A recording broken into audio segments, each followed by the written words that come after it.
ನಮಸ್ಕಾರಗಳು. ಶ್ರೀನಿವಾಸೇತಿ ಶ್ರೇಷ್ಠದಯಾ ಪಾತ್ರಂ ಗುಣಾನ್ವಿತಃ ಕೌಶಿಕೋऽನन्तರಂಗಾರ್ಯಶ್ಚಿರಂ ವಿಜೇತಾಂ ಭುವಿ ನ್ಯಸ್ತಾತ್ಮೀಯಭರಂ ವರಪ್ರದಗುರೌ ವೈರಾಗ್ಯಭಾಗ್ಯೋ ರಥೋ ವೇದಾಂತಾಮೃತಸಾರವಂತಮನಘಾತ್ ಶ್ರೀನಿವಾಸಾತ್ ಗುರೋಃ ಶ್ರೀಶೈಲಾನ್ವಯಕೌಸ್ತುಭಸ್ಥಿತನಿಯಂ ಶ್ರೇಯೋನಿಧೇ ಶ್ರೀನಿಧೇಃ ವಂದೇ ಸಾಧುಕಟಾಕ್ಷಿಗೇಣಿನಿಲಯಂ ಶ್ರೀಕೃಷ್ಣಸದ್ದೇಶಿಕಂ ಶ್ರೀವಾಸರಂಗಪರಕಾಲमुनित्रयाप्तलक्ष्मात्मरक्षणे चित्त्वैकागमान्तम् आचार्यभक्तिपरिपूतमदर्कशीलं गोपालदेशमुनिं गुरुमाश्रयामः। नारायणाख्येतिराजपदाब्जभृङ्गश्रीवासयोगिगुरुणार्पितभारमीशे भक्त्यादिपूर्णवरदारिकृपात्यचिह्नं श्रीश्रीनिवासमुनिवर्यमहं प्रपद्ये।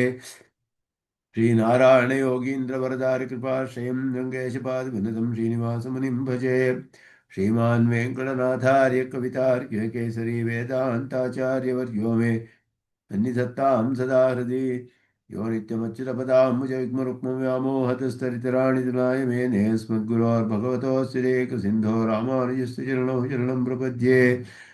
विगाहे आमनं तीर्थं साधु वृन्दावने स्थितं निरस्तजिह्मगस्पर्शेऽत्र कृष्णकृतादरः नाथेन मुनिनाथेन भवेयं नाथवानहं यस्य नैकमिकं तत्त्वं हस्तामलकथाङ्गतं यस्य सारस्वरस्रोतोकुलामोदवासितं श्रुतीनां विश्रमायालं शठारिं तमुपास्महे।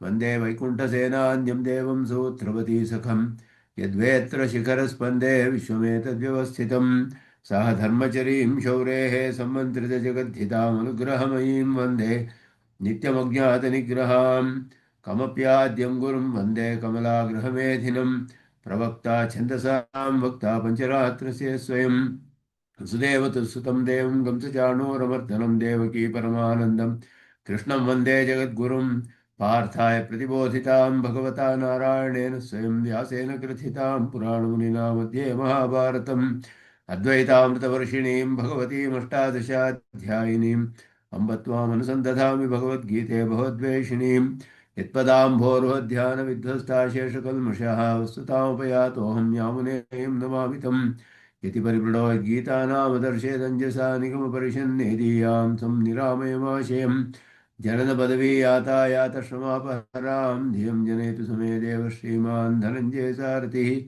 तन्तःसारल्यः चित्ततमः प्रमथिनीमिमां भजन्तु भगवद्गीता भाष्यतात्पर्यचन्द्रिकाम्। रामानुजाय नमः।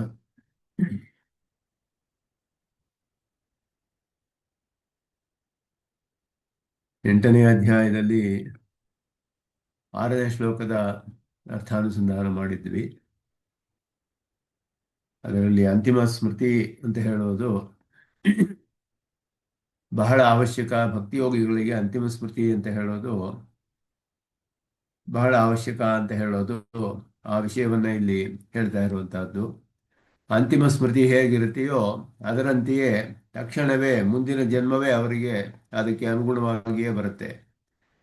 ಅದನ್ನ ಇಲ್ಲಿ ಹೇಳಿದ್ರು. ಯಂ ವಾಪಿ ಸ್ಮರನ್ ಭಾವಂ ತ್ಯಜತ್ಯಂತೆ ಕಳೇವರಂ ತಮ್ ತಮೇ ವೈತಿ ಕೌಂತೆಯ ಸದಾ ತದ್ಭಾವ ಭಾವಿತಃ ಅಂತ ಹೇಳಿಬಿಟ್ಟು, ಯಾವ ಸ್ಮೃತಿ ಬರುತ್ತೆ ಅಂದರೆ ಯಾವಾಗಲೂ ಯಾವ ಭಾವನೆ ಇರುತ್ತೋ ಅದೇ ಭಾವನೆ ಕಡೆಯಲ್ಲಿಯೂ ಬರುತ್ತೆ. ಆದ್ದರಿಂದ ಅವನಿಗೆ ಆದಿಭರತನ ಒಂದು ದೃಷ್ಟಾಂತವನ್ನು ಹೇಳಿ ಭಾಷಿಕಾರರಲ್ಲಿ ಹೇಳುವಾಗ ತಮ್ ಭಾವಮೇವ ಮರಣಾಂತರಂ ಏತಿ ಅಂತ ಹೇಳಿದ್ರು. ಮರಣಾಂತರಂ ಅಂದರೆ ಆ ದೇಹ ಮುಗಿದ ಮೇಲೆ ಮುಂದಿನ ಜನ್ಮದಲ್ಲಿಯೇ ಬಂದುಬಿಡುತ್ತೆ. ಆದಿಭರತನ ದೃಷ್ಟಾಂತದಲ್ಲಿ ಹೇಳುವಾಗ ಬೇರೆ ಇನ್ನೊಂದು ಜನ್ಮ ಆದಮೇಲೆ ಮೃಗವಾಗಲಿಲ್ಲ, ಅವನು ಮುಂದಿನ ಜನ್ಮದಲ್ಲಿಯೇ ಮೃಗವಾಗ್ಬಿಟ್ಟ. ಆದ್ದರಿಂದ ನಹಿ ಆದಿಭರತ ಮೃಗತ್ವೇ ಜನ್ಮಾಂತರ ವ್ಯವಧಾನಂ. ಜಿಂಕೆಯನ್ನೇ ನೆನೆಸ್ಕೊಳ್ತಿದ್ದರಿಂದ ಇನ್ನು ಬೇರೆ ಯಾವುದೋ ಜನ್ಮ ಬಂದು ಆಮೇಲೆ ಜಿಂಕೆಯ ಜನ್ಮ ಬಂತು ಅಂತ ಹಾಗಾಗಲಿಲ್ಲ, ತಕ್ಷಣವೇ ಜಿಂಕೆಯ ಜನ್ಮ ಬಂದುಬಿಡ್ತು ಅವನಿಗೆ. ಹಾಗೆ ಅದರಿಂದ ಸದಾ ತದ್ಭಾವ ಭಾವಿತಃ ಅಂತ ಹೇಳೋದು ಇವನು ಯಾವ ರೀತಿಯಲ್ಲಿ ಭಾವನೆ ಮಾಡ್ತಾನೋ ಅದಕ್ಕೆ ಅನುಗುಣವಾಗಿ ಅಂತಿಮ ಪ್ರತ್ಯಯವು ಬಹಳ ಅದು ಅದು ಬೇಕಾಗಿದ್ದು ಅವಶ್ಯಕವಾದದ್ದು ಅಂತ ಹೇಳಿ, ತದ್ಭಾವ ಭಾವಿತಃ ಅಂದರೆ ತದ್ಭಾವನಾ ವಾಸಿತಃ. ಆ ಭಾವನೆಯಿಂದ ಅವನಿಗೆ ಆ ಭಾವನೆಯ ಒಂದು ವಾಸನೆ ಅವನ ಜ್ಞಾನದಲ್ಲಿ ಏರ್ಪಟ್ಟಿರುತ್ತೆ. ತಸ್ಮಿನ್ ಭಾವ ಭಾವಿತಃ ಏನ ಇವ ತದ್ಭಾವ. ಆ ಭಾವ ಯಾರಿಂದ ಅದು ಮನಸ್ಸಿನಲ್ಲಿ ಧ್ಯಾನ ಮಾಡಲ್ಪಟ್ಟಿತು ಅಂತ ಹೇಳಿ. ಆದ್ದರಿಂದಲೇ ಪರಮಾತ್ಮನು ಹೇಳೋದು, ತಸ್ಮಾತ್ ಸರ್ವೇಷು ಕಾಲೇಶು ಮಾಮನುಸ್ಮರ ಯುಧ್ಯಚ ಮೈ ಅರ್ಪಿತ ಮನೋಬುದ್ಧಿ ಮಾಮೇ ವೈಷ್ಯಸಿ ಅಸಂಶಯ. ಎಲ್ಲ ಕಾಲದಲ್ಲಿಯೂ ನನ್ನ ಅನುಸ್ಮರಣೆಯನ್ನೇ ಮಾಡ್ಕೊಳ್ತಾ ಇರು. ಅನುಸ್ಮರ ಅಂತ ಹೇಳುವಾಗ ಸ್ಮರಣೆಯನ್ನು, ಅದು ಒಂದು ಸ್ಮರಣೆ ಆದಮೇಲೆ ಇನ್ನೊಂದು ಸ್ಮರಣೆ, ಒಂದು ಸ್ಮರಣೆ ಆದಮೇಲೆ ಇನ್ನೊಂದು ಸ್ಮರಣೆ, ಅನುಸ್ಮರಣೆ ಸಂತತಿ, ಸ್ಮೃತಿ ಸಂತತಿ. ಯುದ್ಧಚ ಅಂತ ಹೇಳಿರೋದು ಎಲ್ಲ ವರ್ಣಾಶ್ರಮ ಧರ್ಮಗಳಿಗೆ ಉಪಲಕ್ಷಣ. ಇವನಿಗೆ ಧರ್ಮಯುದ್ಧವು ವರ್ಣಾಶ್ರಮ ಧರ್ಮವಾದ್ದರಿಂದ ಈ ಉಪದೇಶಗಳು ಎಲ್ಲ ಕಾಲದಲ್ಲಿಯೂ ಎಲ್ಲರಿಗೂ ಅನ್ವಯಿಸುವಂತಹ ಉಪದೇಶಗಳು. ಆದ್ದರಿಂದ ಅರ್ಜುನನ ವಿಷಯದಲ್ಲಿ ಯುದ್ಧ ಮಾಡಬೇಕು ಅಂತ ಇಲ್ಲಿ ಹೇಳಿದಾಗ ವರ್ಣಾಶ್ರಮ ಧರ್ಮ, ಅವನಿಗೆ ಧರ್ಮಯುದ್ಧ ಮಾಡೋದು ಕ್ಷತ್ರಿಯನಿಗೆ ವರ್ಣಾಶ್ರಮ ಧರ್ಮ. ಅದೇ ಯುದ್ಧಚ ಅಂತ ಇಲ್ಲಿ ಹೇಳಿರೋದು ಆ ಖೇಳದಲ್ಲಿ ಅವನಿಗೆ ಪ್ರಾಪ್ತವಾದದ್ದು ಈ ಧರ್ಮಯುದ್ಧ, ವರ್ಣಾಶ್ರಮ ಧರ್ಮಗಳನ್ನು ತಿಳಿಸುತ್ತೆ. ಮೈ ಅರ್ಪಿತ ಮನೋಬುದ್ಧಿ ಮಾಮೇ ವೈಷ್ಯಸಿ ಅಸಂಶಯ ಅಂತ ಹೇಳಿ, ಅದಕ್ಕೆ ಮೊದಲು ಹೇಳಿದ ಹಾಗೆ ಯಾವ ಭಾವದಿಂದ ಅಂತ ಇಲ್ಲಿ ಮುಖ್ಯವಾಗಿ ತಿಳಿಬೇಕಾದ್ದು ನಾವು 4 ಜನ ಭಕ್ತಿಯೋಗಿಗಳು, ಆರ್ತಃ, ಜಿಜ್ಞಾಸು, ಅರ್ಥಾರ್ಥಿ, ಜ್ಞಾನಿ ಅಂತ. ಉಪಾಯ ಎಲ್ಲರಿಗೂ ಒಂದೇ, ಭಕ್ತಿಯೋಗವೇ. ಉಪೇಯ ಬೇರೆ ಬೇರೆ. ಉಪೇಯ ಅಂದರೆ ಪ್ರಾಪ್ಯವಾದದ್ದು, ಪ್ರಾಪಕವಾದದ್ದು ಭಕ್ತಿಯೋಗವೇ. ಭಕ್ತಿಯೋಗ ಅಂದರೆ ಪರಮಾತ್ಮನ ನಿರಂತರ ಚಿಂತನೆ. ಅದನ್ನು ಮಾಡಿ ಪ್ರಾಪ್ಯವಾದದ್ದು ಏನು ಅಂದರೆ ಒಬ್ಬ ಐಶ್ವರ್ಯವನ್ನು ಪ್ರಾಪ್ತಿ ಆಸೆ ಪಡ್ತಾನೆ, ಒಬ್ಬ ಕೈವಲ್ಯವನ್ನು ಅಂದರೆ ಪ್ರಕೃತಿಯುಕ್ತ ಆತ್ಮ ಅನುಸಂಧಾನ, ಇನ್ನೊಬ್ಬನು ಜ್ಞಾನಿ ಪರಮಾತ್ಮನನ್ನೇ. ಎಲ್ಲರೂ ಕೂಡ ಭಕ್ತಿಯೋಗಿಗಳೇ. ಆದ್ದರಿಂದ ಭಕ್ತಿಯೋಗವೇ ಅವರಿಗೆ ಉಪಾಯ. ಎಲ್ಲರೂ ಭಕ್ತಿಯೋಗವನ್ನೇ ಅನುಸರಣೆ ಮಾಡೋದು. ಆದರೆ ಅದರಿಂದ ಬರುವ ಫಲ ಬೇರೆ ಬೇರೆ, ಉಪೇಯ ಅನ್ನೋದು ಬೇರೆ ಆಗುತ್ತೆ. ಆದ್ದರಿಂದ ಪರಮಾತ್ಮನ ನಿರಂತರ ಚಿಂತನೆ ಮಾಡಿ ಅದನ್ನು ಪ್ರಾಪ್ಯವಾದದ್ದು ಬೇರೆ. ಆದ್ದರಿಂದ ಆ ಚಿಂತನೆ ಹೇಗಿರಬೇಕು? ಪರಮಾತ್ಮನ ಚಿಂತನೆ, ಯಾವ ಭಾವವನ್ನು ಇವನು ನಂತರ ಪಡೆಯಬೇಕು ಅಂತ ಇಚ್ಛೆ ಪಡ್ತಾನೋ ಆ ಭಾವ ವಿಶಿಷ್ಟವಾದ ಪರಮಾತ್ಮನನ್ನ ಚಿಂತನೆ ಮಾಡ್ತಾನೆ. ಹಾಗೆ ಅದು ಮುಂದೆ ಇಲ್ಲಿ ಸ್ಪಷ್ಟವಾಗಿ ಹೇಳಲ್ಪಡುತ್ತೆ. ಇಲ್ಲಿ ಹೇಳುವಾಗ ಮಾಮನುಸ್ಮರ, ನನ್ನನ್ನೇ ಸ್ಮರಣೆ ಮಾಡ್ಕೋ ಅಂತ ಹೇಳಿದಾಗ ಉಪಾಯ ಎಲ್ಲರಿಗೂ ಭಕ್ತಿಯೋಗವೇ. ಉಪಾಯವು ಒಂದೇ ಎಲ್ಲರಿಗೂ ಕೂಡ ಭಕ್ತಿಯೋಗ. ಪರಮಾತ್ಮನ ಸ್ಮರಣೆ ಮಾಡಿ ಫಲವನ್ನು ಬೇರೆ ಬೇರೆಯಾಗಿ ಪಡೆದುಕೊಳ್ತಾರೆ. ಉಪಾಯ ಉಪೇಯ 2 ವಿಷಯಗಳಿದೆ, ಪ್ರಾಪಕ ಪ್ರಾಪ್ಯ ಅಂತ ಹೇಳಿ. ಜ್ಞಾನಿಗೆ 2 ಪರಮಾತ್ಮನೇ, ಪ್ರಾಪಕವೂ ಪರಮಾತ್ಮನೇ, ಪ್ರಾಪ್ಯನೂ ಪರಮಾತ್ಮನೇ. ಆದ್ದರಿಂದ ಭಕ್ತಿಯೋಗದಿಂದ ಪರಮಾತ್ಮನನ್ನೇ ಪಡೆದುಕೊಳ್ತಾನೆ. ಮಿಕ್ಕಿದವರಿಗೆ ಬೇರೆ ಬೇರೆ ಫಲ ಅವರವರ ಇಚ್ಛೆಗೆ ಅನುಗುಣವಾಗಿ ಸಿಗುತ್ತೆ. ಆ ವಿಧವಾದ ಭೇದ ಇಲ್ಲಿ ಆಳವಂದಾರರು ಹೇಳಿರುವ ಕ್ರಮಕ್ಕೆ ಅನುಸರಿಸಿ ಅದನ್ನು ಗೀತಾರ್ಥ ಸಂಗ್ರಹದಲ್ಲಿ ಹೇಳಿದ ಹಾಗೆ ಯಾವುದು ಉಪಾದೇಯವಾದದ್ದು, ಜ್ಞೇಯವಾದದ್ದು ಅದೆಲ್ಲವೂ ಕೂಡ ಇಲ್ಲಿ ಜ್ಞೇಯೋಪಾದೇಯ ಭೇದ. 4 ಜನ ಭಕ್ತಿಯೋಗಿಗಳಲ್ಲಿ 3 ಗುಂಪಾಗಿ ಮಾಡಿ, ಆರ್ತನು ಅರ್ಥಾರ್ಥಿಯೂ ಸೇರಿ ಐಶ್ವರ್ಯಾರ್ಥಿ ಅಂತ ಮಾಡಿ, ಅಕ್ಷರ ಯಾಥಾತ್ಮ್ಯ ಅಂತ ಹೇಳಿದ್ರೆ ಜೀವಾತ್ಮನ ಪ್ರಕೃತಿಯುಕ್ತ ಪರಿಶುದ್ಧ ಜೀವಾತ್ಮ ಸ್ವರೂಪ, ಅದನ್ನು ಪಡೆಯಲು ಇಚ್ಛಿಸುವವನು ಜ್ಞಾನಿ. ಐಶ್ವರ್ಯಾಕ್ಷರ ಯಾಥಾತ್ಮ್ಯ ಜ್ಞಾನಿ ನಾಮ ಅಂತ ಹೇಳಿ ಉಪಾದೇಯ, ಜ್ಞೇಯ ಉಪಾದೇಯ ವಿಭಾಗ ಅಲ್ಲಿ ಅಷ್ಟಮ ಉಚ್ಯತೆ ಅಂತ ಗೀತಾರ್ಥ ಸಂಗ್ರಹದಲ್ಲಿ ಹೇಳ್ತಾರೆ. ಅದಕ್ಕೆ ಅನುಗುಣವಾಗಿ ಭಾಷ್ಯಕಾರರು ಇಲ್ಲಿ ವ್ಯಾಖ್ಯಾನ ಮಾಡಿದ್ದಾರೆ. ಇದು ನಮ್ಮ ಭಾಷೆಗಾರರ ವ್ಯಾಖ್ಯಾನದಲ್ಲಿ ಆಳವಂದಾರ ಹೇಳಿದ ಅನುಗುಣವಾಗಿ ಇದು ವಿಶೇಷವಾದ ವ್ಯಾಖ್ಯಾನ. ಬೇರೆ ವ್ಯಾಖ್ಯಾನಗಳಲ್ಲಿ ಈ ರೀತಿ ವಿಭಾಗ ಕಂಡುಬರೋದಿಲ್ಲ. ಯಸ್ಮಾತ್ ಪೂರ್ವಕಾಲಾಭ್ಯಸ್ತ ವಿಷಯ ಏವ ಅಂತಿಮ ಪ್ರತ್ಯಯ ಜಾಯತೆ. ಇದುವೇ ಮುಖ್ಯವಾದದ್ದು. ಅಂತಿಮ ಪ್ರತ್ಯಯ ಅಂತ ಹೇಳಿದ್ರೆ ಶರೀರ ಬಿಡುವಾಗ ಉಂಟಾಗುವಂತಹ ಒಂದು ಭಾವನೆ, ಜ್ಞಾನ ಯಾವ ರೀತಿ ಇರುತ್ತೆ ಅಂತ ಹೇಳಿದ್ರೆ ಪೂರ್ವಕಾಲ ಅಭ್ಯಸ್ತ ವಿಷಯ. ಹಿಂದಿನ ಕಾಲದಲ್ಲಿ ಮತ್ತೆ ಮತ್ತೆ ಮತ್ತೆ ಯಾವುದನ್ನು ಚಿಂತನೆ ಮಾಡಿರ್ತಾನೋ ಶರೀರ ಬಿಡುವಾಗಲೂ ಅದೇ ಚಿಂತನೆ ಬರುತ್ತೆ ಅವನ ಮನಸ್ಸಿನಲ್ಲಿ. ತಸ್ಮಾತ್ ಸರ್ವೇಷು ಕಾಲೇಶು, ಎಲ್ಲ ಕಾಲದಲ್ಲಿಯೂ, ಆ ಪ್ರಯಾಣಾತ್ ಸರ್ವೇಷು ಕಾಲೇಶು ಅಂತ ಹೇಳಿದ್ರೆ ಶರೀರ ಬಿಡುವವರೆಗೂ ಅಂತ ಅರ್ಥ. ಬದುಕಿರುವವರೆಗೂ ಅಹರಹ ಪ್ರತಿದಿನವೂ ಮಾಂ ಅನುಸ್ಮರ, ನನ್ನನ್ನೇ ಸ್ಮರಣೆ ಮಾಡಿಕೊಂಡಿರು. ಅರ್ಹಃ ಅನುಸ್ಮೃತಿಕರಂ ಯುದ್ಧಾಧಿಕಂ ವರ್ಣಾಶ್ರಮಾನುಬಂಧಿ ಕರ್ಮಕು. ಇಲ್ಲಿ ಹೇಳುವಾಗ ಸರ್ವೇಷು ಕಾಲೇಶು ಅನ್ನೋದು ಒಂದು ಮುಖ್ಯವಾದ ವಿಷಯ. ಎಲ್ಲ ಕಾಲದಲ್ಲಿಯೂ ಅಂತ ಹೇಳಿದ್ರೆ ಪರಮಾತ್ಮನ ಚಿಂತೆ ಮಾಡ್ತಾ ಇರೋದು ಅಂತ ಹೇಳಿದ್ರೆ ಯುದ್ಧ ಮಾಡೋದು ಹೇಗೆ ಅಥವಾ ನಿತ್ಯ ನೈಮಿತ್ತಿಕ ಕರ್ಮ ಮಾಡೋದು ಹೇಗೆ ಅಂದರೆ ಅದು ನಿತ್ಯ ನೈಮಿತ್ತಿಕ ಕರ್ಮವನ್ನು ಮಾಡುವ ಕಾಲವನ್ನು ಬಿಟ್ಟು ಮಿಕ್ಕ ಕಾಲದಲ್ಲಿ ಅಂತ ಅರ್ಥ. ಭಕ್ತಿಯೋಗಿಗೆ ಒಂದು ಯಾವ ಒಂದು ಕಾಲದಲ್ಲಿ ಅವನಿಗೆ ಏಕ ಏಕ ಇದು ಬರುತ್ತೋ ಏಕಾಗ್ರತೆ ಬರುತ್ತೋ ಆ ಕಾಲವನ್ನು ಅವನು ಆರಿಸಿಕೊಂಡು ಆ ದೇಶವನ್ನು ಯಾವ ದೇಶದಲ್ಲಿ ಯಾವ ಕಾಲದಲ್ಲಿ ಏಕಾಗ್ರತೆ ಏರ್ಪಡುತ್ತೋ ಆ ಕಾಲದಲ್ಲಿ ಆ ದೇಶದಲ್ಲಿ ಪ್ರತಿದಿನವೂ ಕೂಡ ನಿತ್ಯ ನೈಮಿತ್ತಿಕ ಕರ್ಮಗಳಿಗೆ ಅಡ್ಡಿ ಇಲ್ಲದಂತೆ ಧ್ಯಾನ ಮಾಡಬೇಕು ಅವನು.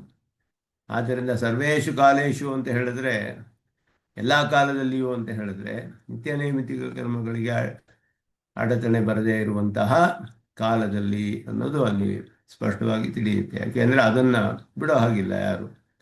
ಅದರಿಂದ ಇಲ್ಲಿ ಹೇಳಿ ಅಹರಹ ಅನುಸ್ಮೃತಿಕರಂ ಯುದ್ಧಾಧಿಕಂ ವರ್ಣಾಶ್ರಮ ಬಂದೀಚ ಕರ್ಮಕು. ನಿತ್ಯ ನೈಮಿತ್ತಿಕ ಕರ್ಮಗಳು ಏನು ಮಾಡುತ್ತೆ ಅಂದರೆ ಪರಮಾತ್ಮನ ಆರಾಧನೆಯೇ. ನಿತ್ಯ ನೈಮಿತ್ತಿಕ ಕರ್ಮಗಳು ಕೂಡ ಪರಮಾತ್ಮನ ಆರಾಧನೆ. ಅದು ಕೂಡ ಅನುಸ್ಮೃತಿಗೆ ಉಂಟು ಮಾಡುತ್ತೆ. ಅದು ಅಹರಹ ಅನುಸ್ಮೃತಿಕರಂ ಯುದ್ಧಾಧಿಕಂ, ಅನುಸ್ಮೃತಿಯನ್ನು ಉಂಟು ಮಾಡುವಂತಹ ಯುದ್ಧವೇ ಮೊದಲಾದದ್ದು ಅರ್ಜುನನ ವಿಷಯದಲ್ಲಿ ವರ್ಣಾಶ್ರಮ ಅನುಬಂಧಿ ಶ್ರುತಿ ಸ್ಮೃತಿ ಚೋದಿತಂ. ಸ್ಮೃತಿಗಳಲ್ಲಿಯೂ ಹೇಳಲ್ಪಟ್ಟಿರೋದು. ಕೆಲವು ಶ್ರುತಿಗಳಲ್ಲಿ ನೇರವಾಗಿ ಹೇಳಿದೆ, ಕೆಲವು ಸ್ಮೃತಿಯಲ್ಲಿ ಹೇಳಿದೆ. ಆದ್ದರಿಂದ ಈಗ ಆಚಮನ ಮಾಡೋದು ಸ್ಮೃತಿ ಚೋದಿತವಾದ ನಾವು ಮಾಡುವಂಥ ಆಚಮನ. 3 ವಿಧವಾದ ಆಚಮನಗಳೇ ಇದೆ. ಶ್ರೌತಾಚಮನ, ಶ್ರುತ್ಯಾಚಮನ, ಸ್ಮಾರ್ತಾಚಮನ ಅಂತ ಹೇಳಿ ಆಚಮನದಲ್ಲಿ 3 ವಿಧ ಇದೆ. ಕೆಲವು ಕರ್ಮಗಳಲ್ಲಿ ನಾವು ಶ್ರೌತಾಚಮನವನ್ನು ಮಾಡ್ತೇವೆ. ಶ್ರುತಿಯಲ್ಲಿ ಹೇಳಿರುವ ಹಾಗೆ ಬ್ರಹ್ಮಯಜ್ಞದಲ್ಲಿ ಶ್ರುತಿಯಲ್ಲಿ ಹೇಳಿರುವ ಆಚಮನ ಮಾಡ್ತೀವಿ. ಮಿಕ್ಕ ಕರ್ಮಗಳಲ್ಲಿ ಆಚಮನ ಮಾಡುವಾಗ ಸ್ಮೃತಿಯಲ್ಲಿ ಹೇಳಿರುವ ಹಾಗೆ ಆಚಮನ ಮಾಡ್ತೀವಿ. ಕೆಲವು ಕರ್ಮಗಳೆಲ್ಲ ಶ್ರುತಿಯಲ್ಲಿ ಹೇಳಿದೆ, ಕೆಲವುಗಳು ಸ್ಮೃತಿ ಅದನ್ನ ಶ್ರೌತ ಸ್ಮಾರ್ತ ನಿತ್ಯ ಕರ್ಮಾನುಷ್ಠಾನ ಯೋಗ್ಯತಾ ಸಿದ್ಧಾರ್ಥಂ ಅಂತ ಹೇಳಿ ಬ್ರಹ್ಮ ತೇಜೋಬಲ ಸಿದ್ಧಾರ್ಥಂ ಯಜ್ಞೋಪವೇದ ಧಾರಣ ಕರಿಷ್ಯೆ ಅಂತ ಹೇಳುವಾಗ ಯಜ್ಞೋಪವೇದ ಧಾರಣೆ ಮಾಡುವುದು ಶ್ರೌತ ಸ್ಮಾರ್ತ ನಿತ್ಯ ಕರ್ಮಾನುಷ್ಠಾನ ಯೋಗ್ಯತಾ ಸಿದ್ಧಾರ್ಥಂ. ಸ್ಮೃತಿಗಳಲ್ಲಿ ಹೇಳಿರುವಂಥದ್ದು. ಸ್ಮೃತಿಯಲ್ಲಿ ಕೆಲವು ಹೇಳಿದೆ, ಶ್ರುತಿಗಳಲ್ಲಿ ಹೇಳಿದೆ. ಅದರಂತೆ ಆಚರಣೆ ಮಾಡ್ತಾ ಇರುವಂಥದ್ದು. ಸ್ಮೃತಿಗಳು ಅಂತ ಹೇಳಿದ್ರೆ ಎಲ್ಲ ಧರ್ಮಶಾಸ್ತ್ರಗಳು. ಅದು ಧರ್ಮಸೂತ್ರಗಳಲ್ಲಿ ಮೊದಲಾದ ಗೌತಮ ಧರ್ಮಸೂತ್ರ ಹಾಗೆಲ್ಲ ಅವರೆಲ್ಲ ಹೇಳಿರುವಂತಹದ್ದು. ಅಂತಹ ಧರ್ಮಸೂತ್ರಗಳಲ್ಲಿ ಹೇಳಿರುವಂತಹದ್ದು. ಆದ್ದರಿಂದ ಅದೆಲ್ಲ ವರ್ಣಾಶ್ರಮ ಅನುಬಂಧಿ, ಅವರವರ ವರ್ಣಾಶ್ರಮಕ್ಕೆ ಅನುಸರಿಸಿ ಬರುವಂತಹದ್ದು. ಶ್ರುತಿ ಸ್ಮೃತಿ ಚೋದಿತಂ ಅಂತ ಹೇಳಿದ್ರೆ ವಿಧಿಸಲ್ಪಟ್ಟಿರೋದು ಅಂತ ಅರ್ಥ. ಚೋದನಾ ಲಕ್ಷಣವರ್ಥೋ ಧರ್ಮ ಅಂತ ಜೈಮಿನಿ ಸೂತ್ರ. ಚೋದನಾ ಲಕ್ಷಣವರ್ಥೋ ಧರ್ಮ. ಧರ್ಮ ಅಂದರೆ ಏನು? ಯಾವುದು ಶ್ರುತಿಯಲ್ಲಿ ಚೋದಿತವಾಗಿದೆಯೋ ಅದೆಲ್ಲ ಧರ್ಮ. ಆದ್ದರಿಂದ ಅಲ್ಲಿ ಪರ್ಯವಸಾನವಾಗುವಂತಹದ್ದು, ಒಂದು ಪ್ರಯೋಜನವನ್ನು ಉಂಟು ಮಾಡುವ ಶ್ರುತಿಯಲ್ಲಿ ವಿಧಿಸಲ್ಪಟ್ಟಿರುವಂತಹ ಕರ್ಮ, ಅದು ಅವರವರ ವರ್ಣಾಶ್ರಮಕ್ಕೆ ಬೇರೆ ಬೇರೆ ಹೇಳಲ್ಪಟ್ಟಿದೆ. ಆ ನಿತ್ಯ ನೈಮಿತ್ತಿಕ ಕರ್ಮವನ್ನು ಮಾಡು ಅಂತ ಅರ್ಥ ಇಲ್ಲಿ. ಏವಂ ಉಪಾಯೇನ ಮೈ ಅರ್ಪಿತ ಮನೋಬುದ್ಧಿ, ಈ ರೀತಿಯಾದ ಉಪಾಯದಿಂದ ಮೈ ಅರ್ಪಿತ ಮನೋಬುದ್ಧಿ, ಪರಮಾತ್ಮನಲ್ಲಿಯೇ ಬುದ್ಧಿಯನ್ನು ಅರ್ಪಿಸಲ್ಪಟ್ಟವನಾಗಿ ಅಂತಕಾಲೇಚ, ಶರೀರ ಬಿರುವ ಕಾಲದಲ್ಲಿಯೂ ಮಾಮೇವ ಸ್ಮರಣೆ, ನನ್ನನ್ನೇ ಸ್ಮರಣೆ ಮಾಡಿಕೊಂಡು ಯಥಾಭಿಲಷಿತ ಪ್ರಕಾರ ಮಾಂ ಪ್ರಾಪ್ಸ್ಯಸಿ. ಯಥಾ ಅಭಿಲಷಿತ ಪ್ರಕಾರಂ, ಅವರ ಪ್ರಾಪ್ತಿಗೆ ಇಷ್ಟವಾದ ಪ್ರಕಾರದಲ್ಲಿ ಅಂತ ಅರ್ಥ. ಐಶ್ವರ್ಯಾರ್ಥಿಗೆ ಅಭಿಲಷಿತ ಪ್ರಕಾರ ಅವರಿಗೆ ಬೇರೆ, ಜಿಜ್ಞಾಸುಗೆ ಬೇರೆ, ಜ್ಞಾನಿಗೆ ಬೇರೆ. ಅವರವರ ಇಷ್ಟವಾದ ಪ್ರಕಾರದಲ್ಲಿ ಪರಮಾತ್ಮನನ್ನು ಪಡೆದುಕೊಳ್ತಾನೆ. ಅದರಲ್ಲಿ ಯಾವ ಸಂಶಯವೂ ಇಲ್ಲ. ನಾತ್ರ ಸಂಶಯ, ಇದೆಲ್ಲ ವ್ಯಾಖ್ಯಾನದಲ್ಲಿ ವಿಶೇಷವಾಗಿ ಹೇಳುವ ಅರ್ಥ. ಮಾಮೇ ವೈಷ್ಯಸಿ ಅಸಂಶಯ ಅಂತ ಹೇಳುವಾಗ ತ್ವಂ ಮಾಮೇ ವೈಷ್ಯಸಿ ಅಸಂಶಯ, ತ್ವಂ ಅಸಂಶಯ ಮಾಮೇಷ್ಯಸಿ ಅಂತ ಹೇಳುವಾಗ ಅಸಂಶಯ ಅನ್ನೋದು ಅರ್ಜುನನಿಗೆ ವಿಶೇಷವಾಗಿ ಹೇಳಬೇಕು. ಯಾವುದು ಅಂದರೆ ಈ ವಿಷಯದಲ್ಲಿ ಯಾವ ಸಂಶಯವೂ ಇಲ್ಲ ಅಂತ ಇಲ್ಲಿ ವಾಕ್ಯ ಭೇದ ಮಾಡಿದ್ರು. ಅಸಂಶಯ ಅನ್ನ ಬೇರೆ ವಾಕ್ಯ ಮಾಡಿ ನ ಅತ್ರ ಸಂಶಯ, ನೀನು ಯಾವ ಒಂದು ಇಷ್ಟವನ್ನು ಪಡೆಯಲು ನನ್ನ ಧ್ಯಾನ ಮಾಡ್ತೀಯೋ ನಿರಂತರವಾಗಿ, ಆ ಫಲವನ್ನು ಪಡೆಯುವುದರಲ್ಲಿ ಯಾವ ಸಂಶಯವೂ ಇಲ್ಲ ಅಂತ ಅರ್ಥ. ಅತ್ರ ನ ಸಂಶಯ, ಆ ರೀತಿ ಇಲ್ಲಿ ಅರ್ಥ ಮಾಡಿಕೊಳ್ಬೇಕು. ಏವಂ ಅಂತಿಮ ಪ್ರತ್ಯಯ ಅಧೀನೇ ಫಲೇ, ಅಂತಿಮ ಪ್ರತ್ಯಯಕ್ಕೆ ಅಧೀನವಾದ ಫಲ, ಅಂತಿಮ ಪ್ರತ್ಯಯಕ್ಕೆ ಅಧೀನವಾದ ಫಲ. ಯಾವ ಅಂತಿಮ ಪ್ರತ್ಯಯ ಹೇಗಿರುತ್ತೋ ಶರೀರ ಬಿಡುವಾಗ ಭಕ್ತಿಯೋಗಿ ಅದು ಬಹಳ ಪ್ರಧಾನವಾದದ್ದು. ಅಂತಿಮ ಪ್ರತ್ಯಯ ಚ ಅನವರತ ಭಾವನಾಧೀನೇ, ಫಲವು ಅಂತಿಮ ಪ್ರತ್ಯಯಕ್ಕೆ ಅಧೀನ. ಈ ಶರೀರ ಆದಮೇಲೆ ಮುಂದಿನ ಶರೀರ ಹೋಗಿ ಬರುವಾಗ ಯಾವ ಶರೀರ ಬರುತ್ತೆ ಭಕ್ತಿಯೋಗಿಗೆ ಅಂತ ಹೇಳಿದ್ರೆ, ಅಂತಿಮ ಪ್ರತ್ಯಯ ಹೇಗಿರುತ್ತೋ ಶರೀರ ಬಿಡುವ ಕಾಲದಲ್ಲಿ ಅದಕ್ಕೆ ಅನುಗುಣವಾದ ಬರುತ್ತೆ. ಆ ಅಂತಿಮ ಪ್ರತ್ಯಯವು ಹೇಗೆ ಬರುತ್ತೆ ಅಂದರೆ, ಅನವರತವಾಗಿ ಯಾವುದನ್ನು ಭಾವಿಸಿರ್ತಾನೋ ಅದು ಅಂತಿಮ ಪ್ರತ್ಯಯವಾಗುತ್ತೆ. ಆದ್ದರಿಂದ ಅನವರತ ಭಾವನೆಯಿಂದ ಅಂತಿಮ ಪ್ರತ್ಯಯ ಬಂದು ಅದಕ್ಕೆ ಅನುಗುಣವಾದ ಫಲ ಬರುತ್ತೆ. ಇನ್ನು ಅಂತಿಮ ಪ್ರತ್ಯಯ ಅಧೀನವಾದದ್ದು ಫಲ, ಅಂತಿಮ ಪ್ರತ್ಯಯವು ಅನವರ್ತ ಭಾವನೆಗೆ ಅಧೀನವಾದದ್ದು. ಆದ್ದರಿಂದ ಭವತಾಪಿ ತಥಾವಿಧ ಭಾವನಾ ತದನುಗ್ರಹ ಕರ್ಮ ಚ ಕರ್ತವ್ಯಂ. ಆ ಭಾವನೆ ಮಾತ್ರವೇ ಅಲ್ಲ, ಅದಕ್ಕೆ ಉಪಕಾರಕವಾದ ಕರ್ಮವೂ ಕೂಡ ಮಾಡಲ್ಪಡಬೇಕು ಅಂತ ಅರ್ಥ. ಎರಡೂ ಮಾಡಬೇಕು. ತಸ್ಮಾತ್ ಸರ್ವೇಷು ಕಾಲೇಷು ಇತ್ಯನೇನ ಸಕಲ್ವೇವ ವರ್ತಯನ್ಯಾವದಾಯುಷಂ ಬ್ರಹ್ಮಲೋಕಮಭಿಸಂಪದ್ಯತೆ. ಇಲ್ಲಿ ಹೇಳುವಾಗ ಸರ್ವೇಷು ಕಾಲೇಷು ಅಂತ ಹೇಳಿದ್ರೆ ಎಷ್ಟು ಕಾಲ, ಒಂದು ದಿನವೋ 10 ದಿನವೋ, ಎಷ್ಟು ದಿನ ಅಂತ ಹೇಳಿದ್ರೆ ಶರೀರವಿರುವವರೆಗೂ ಅಂತ ಅರ್ಥ. ಯಾವದಾಯುಷಂ, ಆಯುಸ್ಸು ಇರುವವರೆಗೂ ಅಂತ ಅರ್ಥ. ಇಲ್ಲಿ ಛಾಂದೋಗ್ಯ ಉಪನಿಷತ್ತಿನಲ್ಲಿ ಕಡೆಯಲ್ಲಿ ಬರೋದು ಸಕಲ್ವೇವಂ ವರ್ತಯನ್ ಯಾವದಾಯುಷಂ, ಆಯುಸ್ಸಿರುವವರೆಗೂ ಬ್ರಹ್ಮಲೋಕಮಿ ಸಂಪದ್ಯತೆ ನಚ ಪುನರಾವರ್ತತೆ ಎನ್ನುವುದು ಅಲ್ಲಿ ಹೇಳಿದೆ. ಹಾಗೆ ಪ್ರಾಯಣಾಂತಂ ಓಂಕಾರಮಭಿಧ್ಯಾಯೀತ ಪ್ರಶ್ನೋಪನಿಷತ್. ಪ್ರಾಯಣಾಂತಂ ಅಂದರೆ ಪ್ರಾಣ ಹೋಗುವವರೆಗೂ ಅಂತ ಅರ್ಥ, ಶರೀರವಿರುವವರೆಗೂ.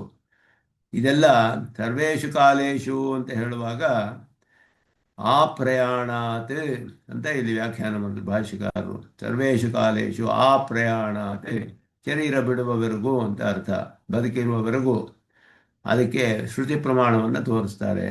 ಅಲ್ಲಿ ಹೇಳುವಾಗ ಯಾವದಾಯುಷಂ ಪ್ರಾಯಣಾಂತಂ, ಇದೆಲ್ಲ ಶರೀರ ಇರುವವರೆಗೂ ಅನ್ನೋದಕ್ಕೆ ಪ್ರಮಾಣಗಳು. ಇತ್ಯಾದಿ ಶ್ರುತಿಶ್ಚ ಅನುಸ್ಮೃತೆ ಅಭಿಪ್ರಾಯಣ. ಈ ಶ್ರುತಿಗಳೆಲ್ಲ ಇಲ್ಲಿ ಸ್ಮರಣೆಗೆ ಮಾಡಲ್ಪಟ್ಟಿವೆ ಅಂತ ಹೇಳಿ ಆ ಪ್ರಯಾಣಾತ್ ಇತಿ ಉಕ್ತಂ. ಸೂತ್ರಂಚ ಆ ಪ್ರಯಾಣ ತತ್ರಾಪಿ ದೃಷ್ಟಂ. ಬ್ರಹ್ಮಸೂತ್ರವೂ ಅಷ್ಟೇ. ಭಕ್ತಿಯೋಗ ಎಷ್ಟು ಕಾಲ ಮಾಡಬೇಕು ಅಂದರೆ ಆ ಪ್ರಯಾಣಾತ್, ಆವೃತ್ತಿ ಅಸಕೃತುಪದೇಶಾತ್ ಅಂತ ಹೇಳಿದ್ರು ಬ್ರಹ್ಮಸೂತ್ರದಲ್ಲಿ. 4ನೇ ಅಧ್ಯಾಯದ 1ನೇ ಪಾದ ಆವೃತ್ತಿ ಪಾದ ಅಂತಾನೆ ಅದಕ್ಕೆ ಹೆಸರು.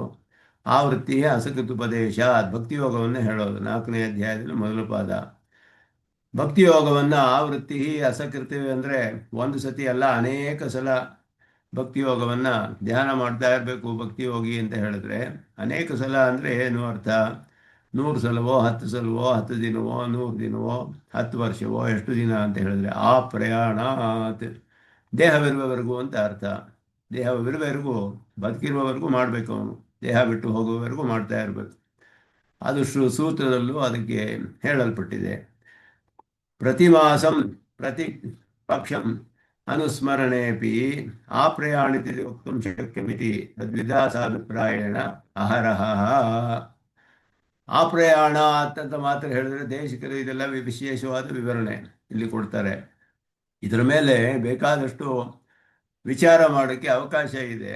ಅಸಕೃತಿ ಅಂತ ಹೇಳಿದ್ರೆ ಅನೇಕ ಸತಿ ಅಂತ ಹೇಳಿದ್ರೆ, ಅನೇಕ ಸತಿ ಅಂದರೆ ಎಷ್ಟು ಸತಿ ಅಂದರೆ ಬದುಕಿರುವವರೆಗೂ ಅಂತ ಹೇಳಿದ್ರು. ಬದುಕಿರುವವರೆಗೂ ಅಂತ ಹೇಳಿದ್ರೆ ವಾರಕ್ಕೊಂದು ಸತಿ ಬದುಕಿರೋವರೆಗೂ ಮಾಡಬಹುದು, ಅಥವಾ ತಿಂಗಳಿಗೊಂದು ಸತಿ ಬದುಕಿರುವವರೆಗೂ ಮಾಡಬಹುದು. ಹೀಗೂ ಒಂದು ಇದೆಯೇ ಅವಕಾಶ ಅಂತ ಪ್ರಶ್ನೆ ಬರುತ್ತಲ್ಲ. ಅಹರಹ ಪ್ರತಿದಿನವೂ ಅಂತ ಹೇಳಿದ್ರು. ಆ ಪ್ರಯಾಣಾತ್ ಅಹರಹ ಮನುಸ್ಮರ, ಪ್ರತಿದಿನವೂ ಮಾಡಬೇಕು. ವಾರಕ್ಕೊಂದ್ಸಲಿ ತಿಂಗಳಿಗೊಂದ್ಸಲಿ ಅಂತ ಅರ್ಥ ಅಲ್ಲ. ಪ್ರತಿ ಮಾಸಂ ಪ್ರತಿಪಕ್ಷಂ ಅನುಸ್ಮರಣೆಪಿ ಆಪ್ರಯಾಣತಿ ವಕ್ತುಂ ಶಕ್ಯಂ. ಬದುಕಿರೋವರೆಗೂ ಮಾಡು ಅಂದರೆ ಮಾಸಕ್ಕೊಂದ್ಸತಿ ಮಾಡೋದು, ಪಕ್ಷಕ್ಕೊಂದ್ಸತಿ ಮಾಡೋದು. ಈಗ ಶ್ರಾದ್ದಾದಿಗಳು ಇದೆಲ್ಲ ಮಾಡ್ತೀವಲ್ಲ ನಾವು, ಅಮಾವಾಸ್ಯೆ ಸಂಕ್ರಮಣ ಎಲ್ಲ ಮಾಡೋದು. ಹಾಗೆ ಹಾಗೆ ಬದುಕಿರೋವರೆಗೂ ಮಾಡಬೇಕು ಅಂದರೂ ಕೂಡ ಅದು ಪಕ್ಷಕ್ಕೊಂದ್ಸತಿ ಬರುತ್ತೆ ಅಷ್ಟೇ, ದಿನವೂ ಬಿಲ್ವಲ್ಲ ಅದು. ಹಾಗೆ ಆ ರೀತಿ ಧ್ಯಾನವೂ ಹೀಗೆಯೇ ಅಂತ ಹೇಳಿದ್ರೆ, ಈ ಭಕ್ತಿಯೋಗ ಅನ್ನುವ ಧ್ಯಾನ ಹಾಗಲ್ಲ, ಪ್ರತಿದಿನವೂ ಮಾಡಬೇಕು. ಆಹಾರ ಪ್ರತಿದಿನವೂ ಮಾಡಬೇಕು ಅನ್ನೋದು ಸ್ಪಷ್ಟಪಡಿಸ್ತಾರೆ. ತಂ ಪೂರ್ವಾಪರರಾತ್ರೇಷು ಯುಂಜಾನಃ ಇತ್ಯಾದಿ ವಿಹಿತ ಏಕಾಗ್ರತಾನುಪಸಾತ್ವಿಕಕಾಲೇ ಕೃತಿತ್ವಂ ಭವತಿ.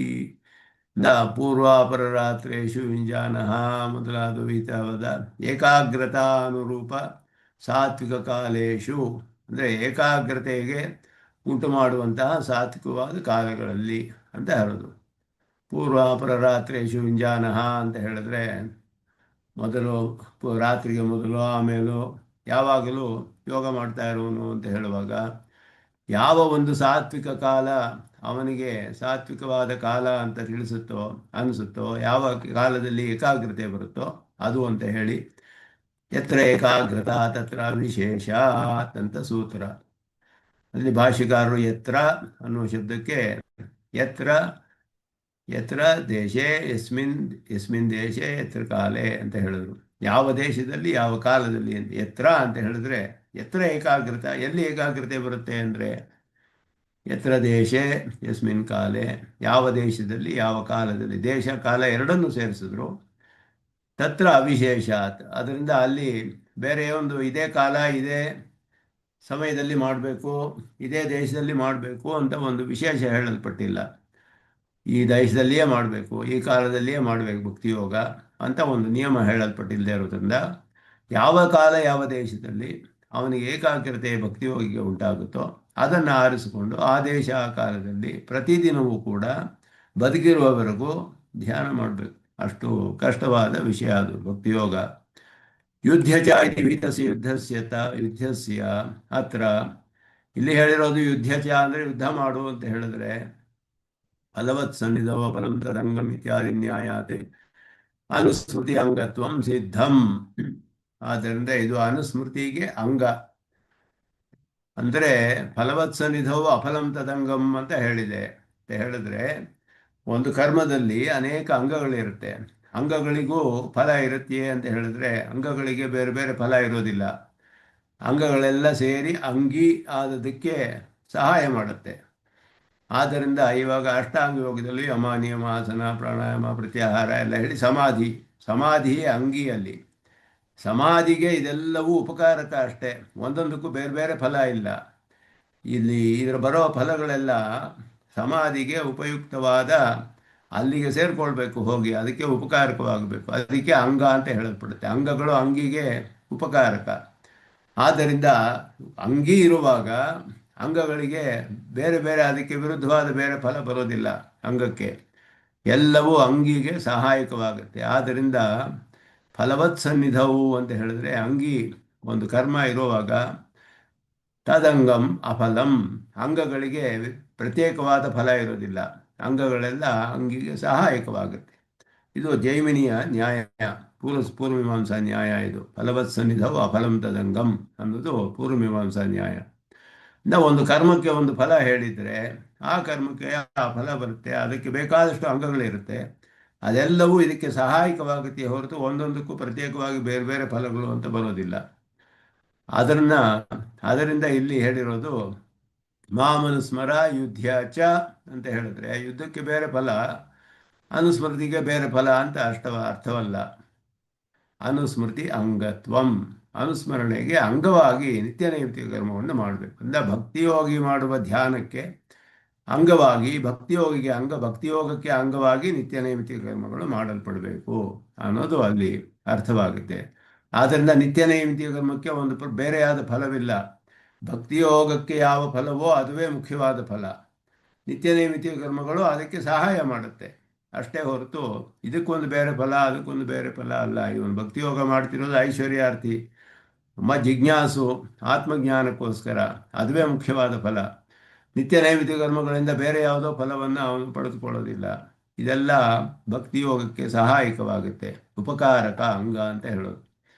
ಅದು ಇಲ್ಲಿ ಸ್ಪಷ್ಟವಾಗಿದೆ. ತಚ್ಚ ಯುದ್ಧ ಮಾತ್ರ ಪ್ರಸ್ತುತತ್ವಾತ್. ಇಲ್ಲಿ ಅರ್ಜುನನ ವಿಷಯದಲ್ಲಿ ಅದು ಪಾಂಡುಪುತ್ರ ಯುದ್ಧ ಪ್ರೋತ್ಸಾಹನ ವ್ಯಾಜೇನ ಅಂತ ಆರಂಭದಲ್ಲಿ ಒಂದು ದೊಡ್ಡ ಮಹಾವಾಕ್ಯ.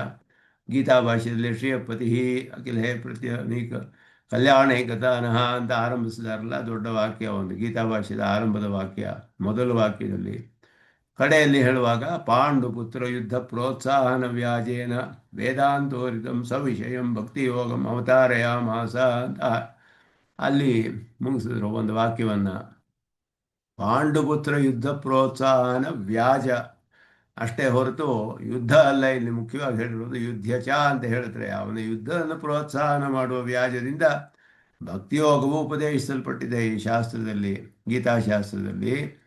ಆದ್ದರಿಂದ ಯುದ್ಧ ಅನ್ನೋದು ಇಲ್ಲಿ ಯಾಕೆ ಬಂತು ಅಂದರೆ ಅವನಿಗೆ ನಿತ್ಯ ನೈಮಿತ್ತಿಕ ಕರ್ಮ, ಅವನಿಗೆ ವರ್ಣಾಶ್ರಮ ಧರ್ಮ.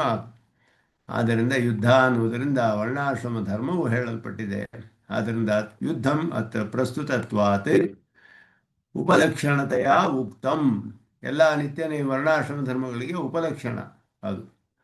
ಆದ್ದರಿಂದ ಹಾಗೆ ಅರ್ಥ ಮಾಡ್ಕೊಳ್ಬೇಕು. ತತಶ್ಚ ಪ್ರಮಾಣ ಸಿದ್ಧಂ ಯಥಾ ಸ್ವರ್ಣಾಶ್ರಮ ಕರ್ಮ ಅವಶ್ಯಂ ಕರ್ತವ್ಯಂ ಇತಿ ಉಕ್ತಂ ಭವತಿ. ಆದ್ದರಿಂದ ಯಾರ್ಯಾರಿಗೆ ಹೇಗೆ ಅವರಿಗೆ ಅವರವರ ವರ್ಣಕ್ಕೂ ಆಶ್ರಮಕ್ಕೂ ಉಚಿತವಾದ ಕರ್ಮವು ಅವಶ್ಯವಾಗಿ ಮಾಡಲೇಬೇಕು. ಯಥಾ ಸ್ವಂ ವರ್ಣಾಶ್ರಮ ಕರ್ಮ ಅವಶ್ಯಂ ಕರ್ತವ್ಯಂ ಇತ್ಯುಕ್ತಂ ಭವತಿ. ಅದರಿಂದ ತಮ್ಮ ತಮ್ಮ ವರ್ಣಾಶ್ರಮಕ್ಕೆ ಹೇಗೆ ಹೇಳಲ್ಪಟ್ಟಿದೆಯೋ ಶ್ರುತಿಗಳಲ್ಲಿ ಅದನ್ನು ಮಾಡಬೇಕು ಅನ್ನೋದು ಆಹಾರ ಅನುಸ್ಮೃತಿಕರಂ ಯುದ್ಧಾಧಿಕಂ ವರ್ಣಾಶ್ರಮ ಅನುಬಂಧಿ ಇತಿ ಉಪಲಕ್ಷ್ಯ ಸಂಗ್ರಹಕಾರ. ವರ್ಣಾಶ್ರಮಕ್ಕೆ ಸೇರಿ ಬರುವಂತಹ ಎಲ್ಲ ಕರ್ಮಗಳು ಯುದ್ಧಾಧಿಕಂ ಆದಿ ಎನ್ನುವುದರಿಂದ ವರ್ಣಾಶ್ರಮ ಅನುಬಂಧಿ, ವರ್ಣಾಶ್ರಮಕ್ಕೆ ಅನುಬಂಧ ಅಂದರೆ ಸೇರಿ ಬರೋದು, ವರ್ಣಾಶ್ರಮಕ್ಕೆ ಸೇರಿದ ಕರ್ಮಗಳೆಲ್ಲವೂ. ಚೋದಿತಂ ಇತ್ಯನೇನ ಶಮಾದಿ ವಿಧೇಶ್ಚ ವಿಧೇಃ ಚೋದಿತ ವ್ಯತಿರಿಕ್ತ ವಿಷಯತ್ವಂ ಸೂಚಿತಂ. ಶಮದಮಾದಿ ಗುಣಗಳು ಕೂಡ ಅವನಿಗೆ ಇರಬೇಕು. ಅದೆಲ್ಲ ಕೂಡ ಚೋದಿತ ವ್ಯತಿರಿಕ್ತ ವಿಷಯತ್ವಂ ಅಂತ ಹೇಳಿದ್ರು. ಶಮ ಮೊದಲಾದ್ದು ಕೂಡ ವಿಧಿಸಲ್ಪಟ್ಟಿದೆಯಲ್ಲ ಅಂತ ಹೇಳಿದ್ರೆ ಅದೆಲ್ಲ ಅವನಿಗೆ ಆತ್ಮಗುಣಗಳು ಇರಬೇಕು. ಅದಕ್ಕೆ ಬೇರೆ ಸೂತ್ರವನ್ನೇ ಹಾಕಿದ್ರು ಅವರು. ಶಮದಮಾದ್ಯುಪೇ ಯಸ್ಯಾತ್ ಅಂತ ಹೇಳಿ ತೇಷಾಂಪಿ ಅವಶ್ಯ ಅನುಷ್ಠೇಯತ್ವಾತ್ ಅಂತ ಬ್ರಹ್ಮಸೂತ್ರದಲ್ಲಿ ಶಮದಮಾದಿ ಗುಣಗಳು ಹೇಳಲ್ಪಟ್ಟಿದೆ. ಇಲ್ಲಿ ಚೋದಿತ ಅನ್ನೋದು ಹೇಳೋದ್ರಿಂದ ಸ್ಪಷ್ಟವಾಗಿ ವಿಧಿಸಲ್ಪಟ್ಟಿರುವಂತಹದ್ದು ಅನ್ನೋದು ಹೇಳಲ್ಪಟ್ಟಿದೆ. ನಿತ್ಯ ನೈಮಿತ್ತಿಕ ಫಲಾಭಿಸಂಧಿ ಪೂರ್ವಕ ಕರ್ಮ ವಿದಾಸಃ. ನಿತ್ಯ ನೈಮಿತ್ತಿಕ ಅಂತ ಹೇಳಿರೋದ್ರಿಂದಲೇ ಫಲಾಶೆಯಿಂದ ಯಾವ ಕರ್ಮವನ್ನು ಮಾಡೋದಿಲ್ಲ ಇವನು. ಫಲಾಭಿಸಂಧಿ ಪೂರ್ವ ಕರ್ಮ ವ್ಯುದಾಸಃ. ಫಲದ ಆಶೆಯೊಡನೆ ಮಾಡುವ ಕರ್ಮಗಳು ತಳ್ಳಿ ಹಾಕಲ್ಪಟ್ಟಿದೆ, ಅದನ್ನು ಮಾಡಬಾರ್ದು ಇವನು. ಆದ್ದರಿಂದ ಭಕ್ತಿಯೋಗಿಯೊಬ್ಬ ನಾನು ಆತ್ಮ ಜ್ಞಾನ ಪಡೆದುಕೊಳ್ಬೇಕು, ಪ್ರತಿವಿಧವಾದ ಆತ್ಮವನ್ನು ಅಂತ ತಿಳಿದುಕೊಂಡು ಸ್ವರ್ಗ ಫಲಕ್ಕೋಸ್ಕರ ಜ್ಯೋತಿಷ್ಠೋಮಯಾಗವನ್ನು ಮಾಡ್ತೀನಿ, ಆಗ ಮಾಡಬಾರ್ದು. ಅವನೇನಿದ್ರು ನಿತ್ಯ ನೈಮಿತ್ತಿಕ ಕರ್ಮಗಳನ್ನು ಶ್ರುತಿಯಲ್ಲಿ ಹೇಳಿರೋದು ಫಲಾಭಿಸಂಧಿರಹಿತವಾಗಿ ಕರ್ತೃತ್ವ ಸಂಘ ಫಲ ತ್ಯಾಗ ಇದೆಲ್ಲ ಮಾಡಿ ನಿತ್ಯ ನೈಮಿತ್ತಿಕ ಕರ್ಮ ಮಾಡಬೇಕು. ಇದು ಭಕ್ತಿಯೋಗಕ್ಕೆ ಉಪಕಾರಕವಾಗುತ್ತೆ, ಅಂಗವಾಗುತ್ತೆ. ಆ ಭಕ್ತಿಯೋಗದಿಂದ ಅವನಿಗೆ ಬೇಕಾದ ಫಲವು ಸಿಗುತ್ತೆ. ಭಕ್ತಿಯೋಗ ಅಂದರೆ ಪರಮಾತ್ಮನ ನಿರಂತರ ಧ್ಯಾನ. ಅದು ಇಲ್ಲಿ ಹೇಳಲ್ಪಟ್ಟಿದೆ. ಮಯ್ಯರ್ಪಿತ ಮನೋಬುದ್ಧಿ ಇತ್ಯಸ್ಯ ಉಕ್ತಾರ್ಥ ಅನುವಾದ ರೂಪತ್ವ ಏವಂ ಉಪಾಯೇನ ಕರ್ಮಾದಿ ರೂಪೇಣ ಇತ್ಯರ್ಥಃ. ಉಪಾಯೇನ ಅಂತ ಹೇಳಿದ್ರೆ ಕರ್ಮವೇ ಮೊದಲಾದ ರೂಪದಲ್ಲಿ ಅಂತ ಅರ್ಥ. ನಿತ್ಯ ನೈಮಿತ್ತಿಕ ಕರ್ಮಗಳೊಡನೆ ಅನುಸ್ಮೃತಿಯನ್ನು ಮಾಡಿಕೊಂಡು ಅಂತ ಅರ್ಥ. ಅನುಸ್ಮರಣಮೇವ ಅತ್ರ ಮನಸಃ ಅರ್ಪಣಂ. ಬುದ್ಧೇಃ ಅರ್ಪಣಂ ತು ಫಲಪ್ರದತ್ವ ಅಧ್ಯವಸಾಯ. ಮನಸಃ ಅರ್ಪಣಂ ಅನುಸ್ಮರಣಂ ಅಂತ ಹೇಳಿದ್ರೆ ಮನಸ್ಸನ್ನೆಲ್ಲ ಅದರಲ್ಲಿ ಸಮರ್ಪಣೆ ಮಾಡಬೇಕು ಅಂತ ಹೇಳಿದ್ರೆ ಏನರ್ಥ ಅಂದರೆ ಫಲಪ್ರದತ್ವ ಅಧ್ಯವಸಾಯ.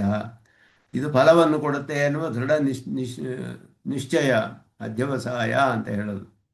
ಅದುವೇ ಮೈಯರ್ಪಿತ ಮನೋಬುದ್ಧಿ ಅಂತ ಹೇಳಿ ಇಲ್ಲಿ ಹೇಳಿರುವಾಗ ಮೈಯರ್ಪಿತ ಮನೋಬುದ್ಧಿ, ಮನಸ್ಸನ್ನು ಸಮರ್ಪಣೆ ಮಾಡು ಅಂದರೆ ಫಲಪ್ರದತ್ವವು ಖಂಡಿತವಾಗಿ ಇದು ಫಲ ಬರುತ್ತೆ ಅನ್ನುವ ದೃಷ್ಟಿಯಿಂದ ಮನಸ್ಸಿನಲ್ಲಿ ದೃಢವಾಗಿ ನಿಶ್ಚಯ ಮಾಡಿಕೊಂಡು ಪ್ರಕರಣ ಸಿದ್ಧ ಅವಾಂತರ ವ್ಯಾಪಾರ ಕಥನಂ ಅಂತಕಾಲೇ ಚ ಮಾಮೇವ ಸ್ಮರನ್ ಇತಿ. ಆದ್ದರಿಂದ ಇದು ಇನ್ನೊಂದು ವಿಷಯವನ್ನ ಹೇಳ್ತಾರೆ ಇಲ್ಲಿ. ಅವಾಂತರ ವ್ಯಾಪಾರ ಅಂದರೆ ಮತ್ತೊಂದು ವ್ಯಾಪಾರ. ಬುದ್ಧಿ ಅವನು ಧ್ಯಾನ ಮಾಡುವುದರ ಜೊತೆ ಅವನಿಗೆ ಕಡೆಯಲ್ಲಿ ಅಂತಕಾಲೇ ಚ ಮಾಮೇವ ಸ್ಮರನ್, ಪ್ರಾಣವನ್ನು ಬಿಡುವಾಗಲೂ ಕೂಡ ಪರಮಾತ್ಮನನ್ನೇ ಸ್ಮರಣೆ ಮಾಡಿಕೊಂಡು ಅವನು ಪ್ರಾಣವನ್ನು ಬಿಡಬೇಕು. ಯದ್ರ ಯದ್ವಾ ಅತ್ರ ಉಪಾಯೇನ ಇತಿ ಕರ್ಮಾನುಗೃಹೀತ ಅನುಸ್ಮೃತಿರೇವ ಉಚ್ಯತೆ. ಕರ್ಮದಿಂದ ಅನುಗೃಹೀತವಾದ ಅನುಸ್ಮರಣೆ ಅದನ್ನೇ ಕೂಡ ಹೇಳ್ಬೋದು. ತತ್ಫಲಂ ಮಯ್ಯಪಿತ ಮನೋಬುದ್ಧಿ ಅಂತಕಾಲೇ ಮಾಮೇವ ಸ್ಮರನ್ ತಸ್ಯೈವ ಅರ್ಥಃ. ಆದ್ದರಿಂದ ನಿತ್ಯ ನೈಮಿತ್ತಿಕ ಕರ್ಮಗಳನ್ನು ಮಾಡಿಕೊಂಡು ಪರಮಾತ್ಮನ ಅನುಸ್ಮರಣೆಯನ್ನು ಮಾಡಿ ಅಂತಕಾಲದಲ್ಲಿ ಪರಮಾತ್ಮನನ್ನೇ ಸ್ಮರಣೆ ಮಾಡಿಕೊಂಡು ದೇಹವನ್ನು ಬಿಟ್ಟರೆ ಯಾವ ರೀತಿ ಸ್ಮರಣೆ ಮಾಡ್ತಾನೋ ಅದಕ್ಕೆ ಅನುಗುಣವಾದ ಫಲ ಬರುತ್ತೆ. ಅದು ಇಲ್ಲಿ ಹೇಳಲ್ಪಟ್ಟಿದೆ. ಪೂರ್ವೋತ್ತರ ಅನುವೃತ್ತ ಅಧಿಕಾರಿ ತ್ರಯ ಸಾಧಾರಣ್ಯಮಾಹ ಯಥಾಭಿಲಷಿತ ಪ್ರಕಾರ ಮಾಂ. ಎಲ್ಲ ಅಧಿಕಾರಿಗಳು ಮೂರು ವಿಧವಾದ ಅಧಿಕಾರಿಗಳು, ಅಧಿಕಾರಿ ತ್ರಯ. ಆದ್ದರಿಂದ ಹಿಂದೆ ಹೇಳಲ್ಪಟ್ಟ ಮೂರು ವಿಧವಾದ ಅಧಿಕಾರಿಗಳಿಗೆ ಸಾಧಾರಣವಾದದ್ದು ಯಥಾಭಿಲಷಿತ ಪ್ರಕಾರಂ. ಯಾವ ಫಲವನ್ನು ಆಸೆ ಪಡ್ತಾರೋ ಅದಕ್ಕೆ ಅನುಗುಣವಾಗಿ ಪರಮಾತ್ಮನನ್ನು ಆಯಾ ಪ್ರಕಾರ ವಿಶಿಷ್ಟನಾದ ಪರಮಾತ್ಮನನ್ನು ಧ್ಯಾನ ಮಾಡಬೇಕು ಅವರು. ಹಾಗೆ ಮಾಡಿದ್ರೆ ಆಯಾ ಫಲವೂ ಸಿಗುತ್ತೆ ಅವರಿಗೆ. ಆದ್ದರಿಂದ ಪರಮಾತ್ಮನ ಧ್ಯಾನವನ್ನು ಹೇಗೆ ಮಾಡ್ತಾರೆ ಅಂದರೆ ಯಾವ ಫಲ ಬೇಕೋ ಆಯಾ ಪ್ರಕಾರ ವಿಶಿಷ್ಟನಾದ ಪರಮಾತ್ಮನನ್ನು ಧ್ಯಾನ ಮಾಡ್ತಾರೆ. ಅದು ಮುಂದೆ ಇನ್ನು ಸ್ಪಷ್ಟವಾಗಿ ಒಂದೊಂದು ಅಧಿಕಾರಿಗೂ ಹೇಳಲ್ಪಡುತ್ತೆ. ನಿಸ್ಸಂಶಯ ಧರ್ಮೇಶು ನಿತ್ಯಮಸ್ತಿ ವೈಹರಿಹಿ. ಸಂಶಯ ಇರಬಾರ್ದು ಅನ್ನುವ ದೃಷ್ಟಿ ಇದೆ. ಈ ವಿಷಯದಲ್ಲಿ ಸಂಶಯವಿಲ್ಲ. ಯಾರಿಗೆ ಸಂಶಯವಿಲ್ಲವೋ ಅವನಲ್ಲಿ ಪರಮಾತ್ಮನು ಮನಸ್ಸಿನಲ್ಲಿ ಇರ್ತಾನೆ. ಅಸಂಶಯಾನ್ ಹೇತುಬಲಾನ್ ಅಧ್ಯಾವತಿ ಮಾಧವ. ಯಾರು ಬರೀ ಹೇತುಬಲಾನ್ ಅಂತ ಹೇಳಿದ್ರು, ಬರೀ ಹೇತುಗಳಿಂದ ಇಲ್ಲ ಹೇತ್ವಾಭಾಸಗಳಿಂದ ಇದು ಸರಿ ಇಲ್ಲ ಅದು ಸರಿ ಇಲ್ಲ ಅಂತ ವಾದ ಮಾಡ್ತಾ ಇರ್ತಾರೋ, ಸಂಶಯಗಳನ್ನೇ ಹೊಂದಿರ್ತಾರೋ ಅವರ ಮನಸ್ಸಲ್ಲಿ ಪರಮಾತ್ಮ ನಿಲ್ಲೋದಿಲ್ಲ ದೃಢವಾಗಿ ಅಂತ ಹೇಳಿರೋದ್ರಿಂದ ಅಸಂಶಯ ಇತ್ಯಸ್ಯ ಅರ್ಜುನ ವಿಶೇಷಣತ್ವೇಪಿ. ಅರ್ಜುನನಿಗೆ ವಿಶೇಷಣವಾಗಿ ಹೇಳ್ಬೋದು. ತ್ವಾಮೇ ಮಾಮೇ ವೈಶ್ಯಸಿ ತ್ವಂ ಅಸಂಶಯ ಅರ್ಜುನ ಕೌಂತೆಯ ಮಾಮೇ ವೈಶ್ಯಸಿ ಅಂತ ಹೇಳ್ಬೋದು. ಇಲ್ಲಿ ಅಸಂಶಯ ಅಂತ ಹೇಳಿ ಕೌಂತೆಯನಿಗೆ ಅರ್ಜುನನಿಗೆ ವಿಶೇಷಣವಾಗಿ ಅಸಂಶಯ ಹೇಳಬಹುದು. ನೀನು ಸಂಶಯವಿಲ್ಲದೆ ನನ್ನನ್ನು ಪಡೆದುಕೊಳ್ತೀಯ ಅಂತ ಹೇಳ್ಬೋದು. ಆದರೆ ಹಾಗೆ ಅರ್ಥ ಮಾಡಲಿಲ್ಲ. ಇದನ್ನು ವಾಕ್ಯಭೇದ ಮಾಡಿ ಬೇರೆ ಒಂದು ವಾಕ್ಯವಾಗಿ ನಾತ್ರ ಸಂಶಯ ಅಂತ ವ್ಯಾಖ್ಯಾನ ಮಾಡಿದ್ರು. ಈ ವಿಷಯದಲ್ಲಿ ಸಂಶಯವಿಲ್ಲ.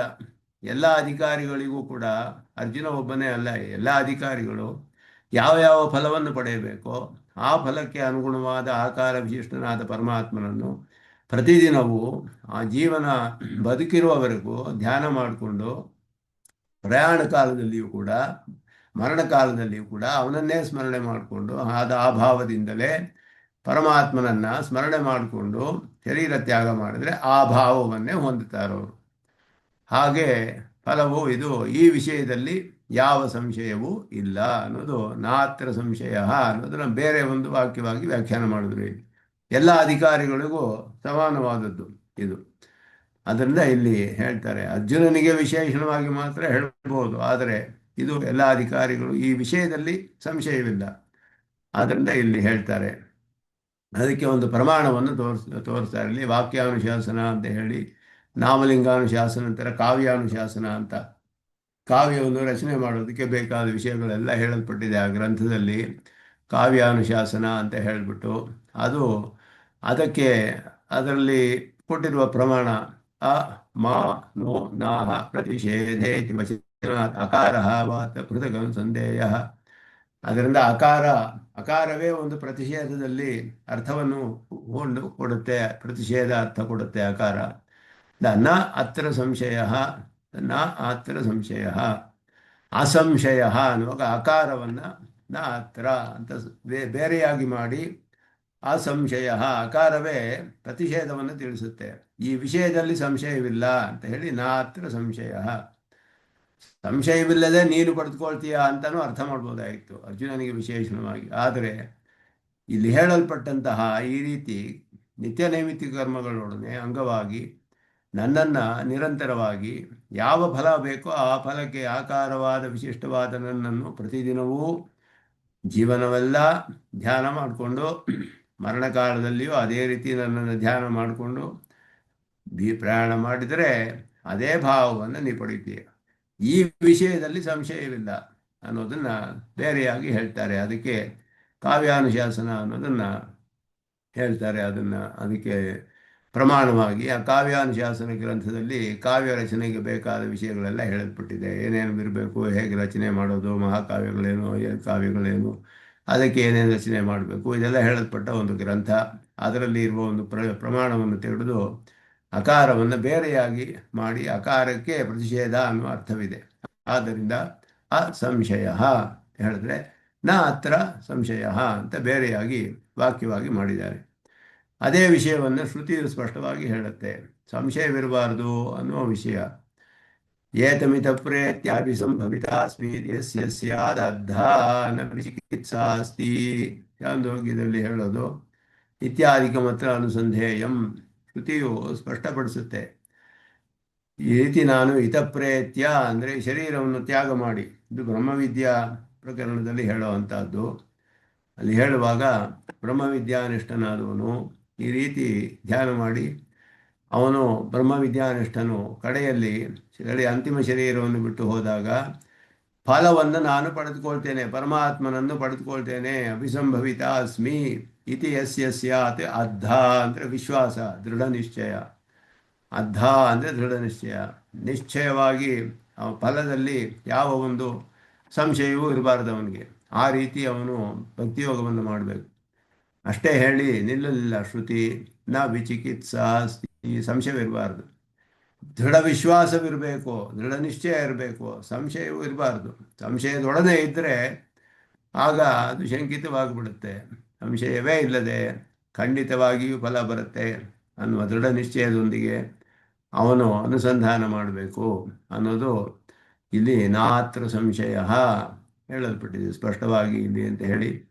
ಮಾಮೇ ವೈಶ್ಯಸಿ ಅಸಂಶಯ. ಯಾವ ಆಕಾರ ವಿಶಿಷ್ಟನಾಗಿ ನನ್ನನ್ನು ಧ್ಯಾನ ಮಾಡ್ತೀಯೋ ಅದಕ್ಕೆ ಅನುಗುಣವಾದ ಫಲವನ್ನು ನೀನು ಈ ಶರೀರದ ನಂತರವೇ ಪಡೆದುಕೊಳ್ತೀಯ ಅನ್ನೋದು ಅರ್ಥ ಮಾಡಲ್ಪಟ್ಟಿದೆ. ಏವಂ ಸಾಮಾನ್ಯೇನ ಸ್ವಪ್ರಾಪ್ಯ ಅವಾಪ್ತಿ ಅಂತಿಮ ಪ್ರತ್ಯಯಾಧೀನ ಇತಿ ಉಕ್ತ. ತನಗೆ ಯಾವುದು ಪ್ರಾಪ್ಯವೋ ಅದನ್ನು ಪಡೆದುಕೊಳ್ಳೋದಕ್ಕೆ ಅಂತಿಮ ಪ್ರತ್ಯಯಕ್ಕೆ ಅಧೀನವಾಗಿದೆ. ಅಂತಿಮ ಪ್ರತ್ಯಯ ಅಂದರೆ ಶರೀರ ಬಿಡುವಾಗ ಯಾವ ರೀತಿ ಧ್ಯಾನ ಮಾಡ್ತಾನೋ ಅದರ ಅಧೀನವಾಗಿಯೇ ಅವನ ಪ್ರಾಪ್ಯವು ಸಿಗುತ್ತೆ. ಅವನಿಗೆ ಫಲ, ಅದಕ್ಕೆ ಅನುಗುಣವಾದ ಫಲ ಸಿಗುತ್ತೆ ಅವನಿಗೆ. ಜಿಂಕೆಯನ್ನೇ ನೆನೆಸ್ಕೊಂಡು ಬಿಟ್ಟಿದ್ದಕ್ಕೆ ಜಿಂಕೆ ಆದ ಅವನು. ಹಾಗೆ ಅಂತಿಮ ಪ್ರತ್ಯಯ ಅಧೀನವಾದದ್ದು ಪ್ರಾಪ್ಯ ಅವನಿಗೆ. ಸ್ವಪ್ರಾಪ್ಯ ಅವಾಪ್ತಿ, ತನ್ನ ಪ್ರಾಪ್ಯವಾದನ್ನು ಪಡೆದುಕೊಳ್ಳೋದು ಸಾಮಾನ್ಯವಾಗಿ ಅಂತಿಮ ಪ್ರತ್ಯಯಕ್ಕೆ ಅಧೀನವಾದದ್ದು ಅಂತ ಹೇಳಿ ತದರ್ಥಂ ತ್ರಯಾಣ ಉಪಾಸನ ಪ್ರಕಾರ ಭೇದಂ ವಕ್ತು ಉಪಕ್ರಮತೆ. ಈಗ 3 ಜನರಿಗೂ ಉಪಾಸನೆಯ ಕ್ರಮ ಹೇಗೆ, ಉಪಾಸನೆಯಲ್ಲಿ ಉಪಾಯವು ಭಕ್ತಿಯೋಗವೇ ಆದರೂ ಕೂಡ ಆ ಉಪಾಸನದಲ್ಲಿ ಧ್ಯೇಯವಾದ ಪದಾರ್ಥವನ್ನು ಯಾವ ಆಕಾರ ವಿಶಿಷ್ಟವಾಗಿ ಧ್ಯಾನ ಮಾಡ್ತಾನೆ ಇವನು, ಯಾವ ಫಲ ಬೇಕೋ ಅದಕ್ಕೆ ಅನುಗುಣವಾಗಿ ಮಾಡಬೇಕು. ಅದಕ್ಕೂ ಇಲ್ಲಿ ಆ ಭೇದವು ಹೇಳಲ್ಪಟ್ಟಿದೆ. ತತ್ರ ಐಶ್ವರ್ಯಾರ್ಥಿನ ಉಪಾಸನ ಪ್ರಕಾರ ಯಥೋಪಾಸನ ಅಂತಿಮ ಪ್ರತ್ಯಯ ಪ್ರಕಾರಂಚ. ಮೊದಲು ಐಶ್ವರ್ಯಾರ್ಥಿಗಳಿಗೂ ಉಪಾಸನ ಪ್ರಕಾರವು ಮತ್ತು ಉಪಾಸನಕ್ಕೆ ಅನುಗುಣವಾದ ಅಂತಿಮ ಪ್ರತ್ಯಯ ಎರಡೂ ಕೂಡ ಹೇಳಲ್ಪಟ್ಟಿದೆ. ಮೊದಲು ಅದಾದ ಮೇಲೆ ಕೈವಲ್ಯ, ಕೇವಲಿ ಅಂದರೆ ಜಿಜ್ಞಾಸು ಅಂದರೆ ಪ್ರಕೃತಿಯುಕ್ತ ಆತ್ಮ ಪಡೆದುಕೊಳ್ಳುವಂತಹವನು. ಇವರೆಲ್ಲರೂ ಭಕ್ತಿಯೋಗಿಗಳು. ಅದು ಧ್ಯಾನ ಮನಸ್ಸಲ್ಲಿ ಇಟ್ಕೊಳ್ಬೇಕು. ಪರಮಾತ್ಮನನ್ನೇ ಉಪಾಸನೆ ಮಾಡುವವರು. ಆದರೆ ಉಪಾಸನಾ ಪ್ರಕಾರದಲ್ಲಿಯೂ ಭೇದ, ಪ್ರಾಪ್ಯವಾದ ಫಲದಲ್ಲಿಯೂ ಭೇದವಿದೆ. ಒಬ್ಬನಿಗೆ ಐಶ್ವರ್ಯ ಬೇಕು, ಒಬ್ಬನಿಗೆ ಪ್ರಕೃತಿಯುಕ್ತ ಆತ್ಮಸ್ವರೂಪ ಬೇಕು, ಒಬ್ಬನಿಗೆ ಪರಮಾತ್ಮನೇ ಬೇಕು. ಆದರೆ ಎಲ್ಲರೂ ಭಕ್ತಿಯೋಗವನ್ನೇ ಮಾಡ್ತಿದ್ದಾರೆ, ಪರಮಾತ್ಮನನ್ನೇ ಧ್ಯಾನ ಮಾಡ್ತಾರೆ. ಆ ಧ್ಯೇಯವಾದ ವಸ್ತುವಿನ ಆಕಾರ ಬೇರೆ ಬೇರೆಯಾಗಿ ಮಾಡಬೇಕು. ಅದಕ್ಕೆ ಅನುಗುಣವಾಗಿ ಅಂತಿಮ ಪ್ರತ್ಯಯವು ಕೂಡ ಬೇರೆ ಬೇರೆಯಾಗಿ ಇರುತ್ತೆ. ಅದು ಇಲ್ಲಿ ಸ್ಪಷ್ಟವಾಗಿ ಶ್ಲೋಕಗಳಲ್ಲಿ ತಿಳಿದು ಬರುತ್ತೆ. ಈ ರೀತಿ ವ್ಯಾಖ್ಯಾನ ಮಾಡಿರೋದು ನಮ್ಮ ಸಿದ್ಧಾಂತದಲ್ಲಿಯೇ ವಿಶೇಷವಾದದ್ದು. ಅಭ್ಯಾಸ ಯೋಗ ಯುಕ್ತೇನ ಚೇತಸ ನಾನ್ಯಗಾಮಿನ ಪರಮಂ ಪುರುಷಂ ದಿವ್ಯಂ ಯಾತಿ ಪಾರ್ಥಾಮಿ ಚಿಂತೆಯನ್.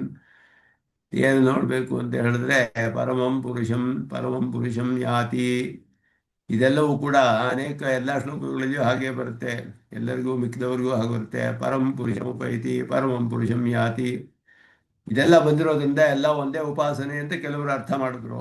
ಆದರೆ ಆಳುವಂದಾರು ಹೇಳೋದು ಸ್ಪಷ್ಟವಾಗಿ ಉಪಾಸನ ಪ್ರಕಾರದಲ್ಲಿ ಭೇದವಿದೆ. 3 ವಿಧವಾದ ಅಧಿಕಾರಿಗಳಿಗೂ ಉಪಾಸನಾ ಪ್ರಕಾರವೂ ಬೇರೆ, ಪ್ರಾಪ್ಯವೂ ಬೇರೆವಾದ್ದರಿಂದ ಉಪಾಸನ ಪ್ರಕಾರವೂ ಬೇರೆ ಆಗಿರಬೇಕು. ಶ್ರುತಿ ಅದನ್ನು ಸ್ಪಷ್ಟವಾಗಿ ಹೇಳಿಬಿಡ್ತು.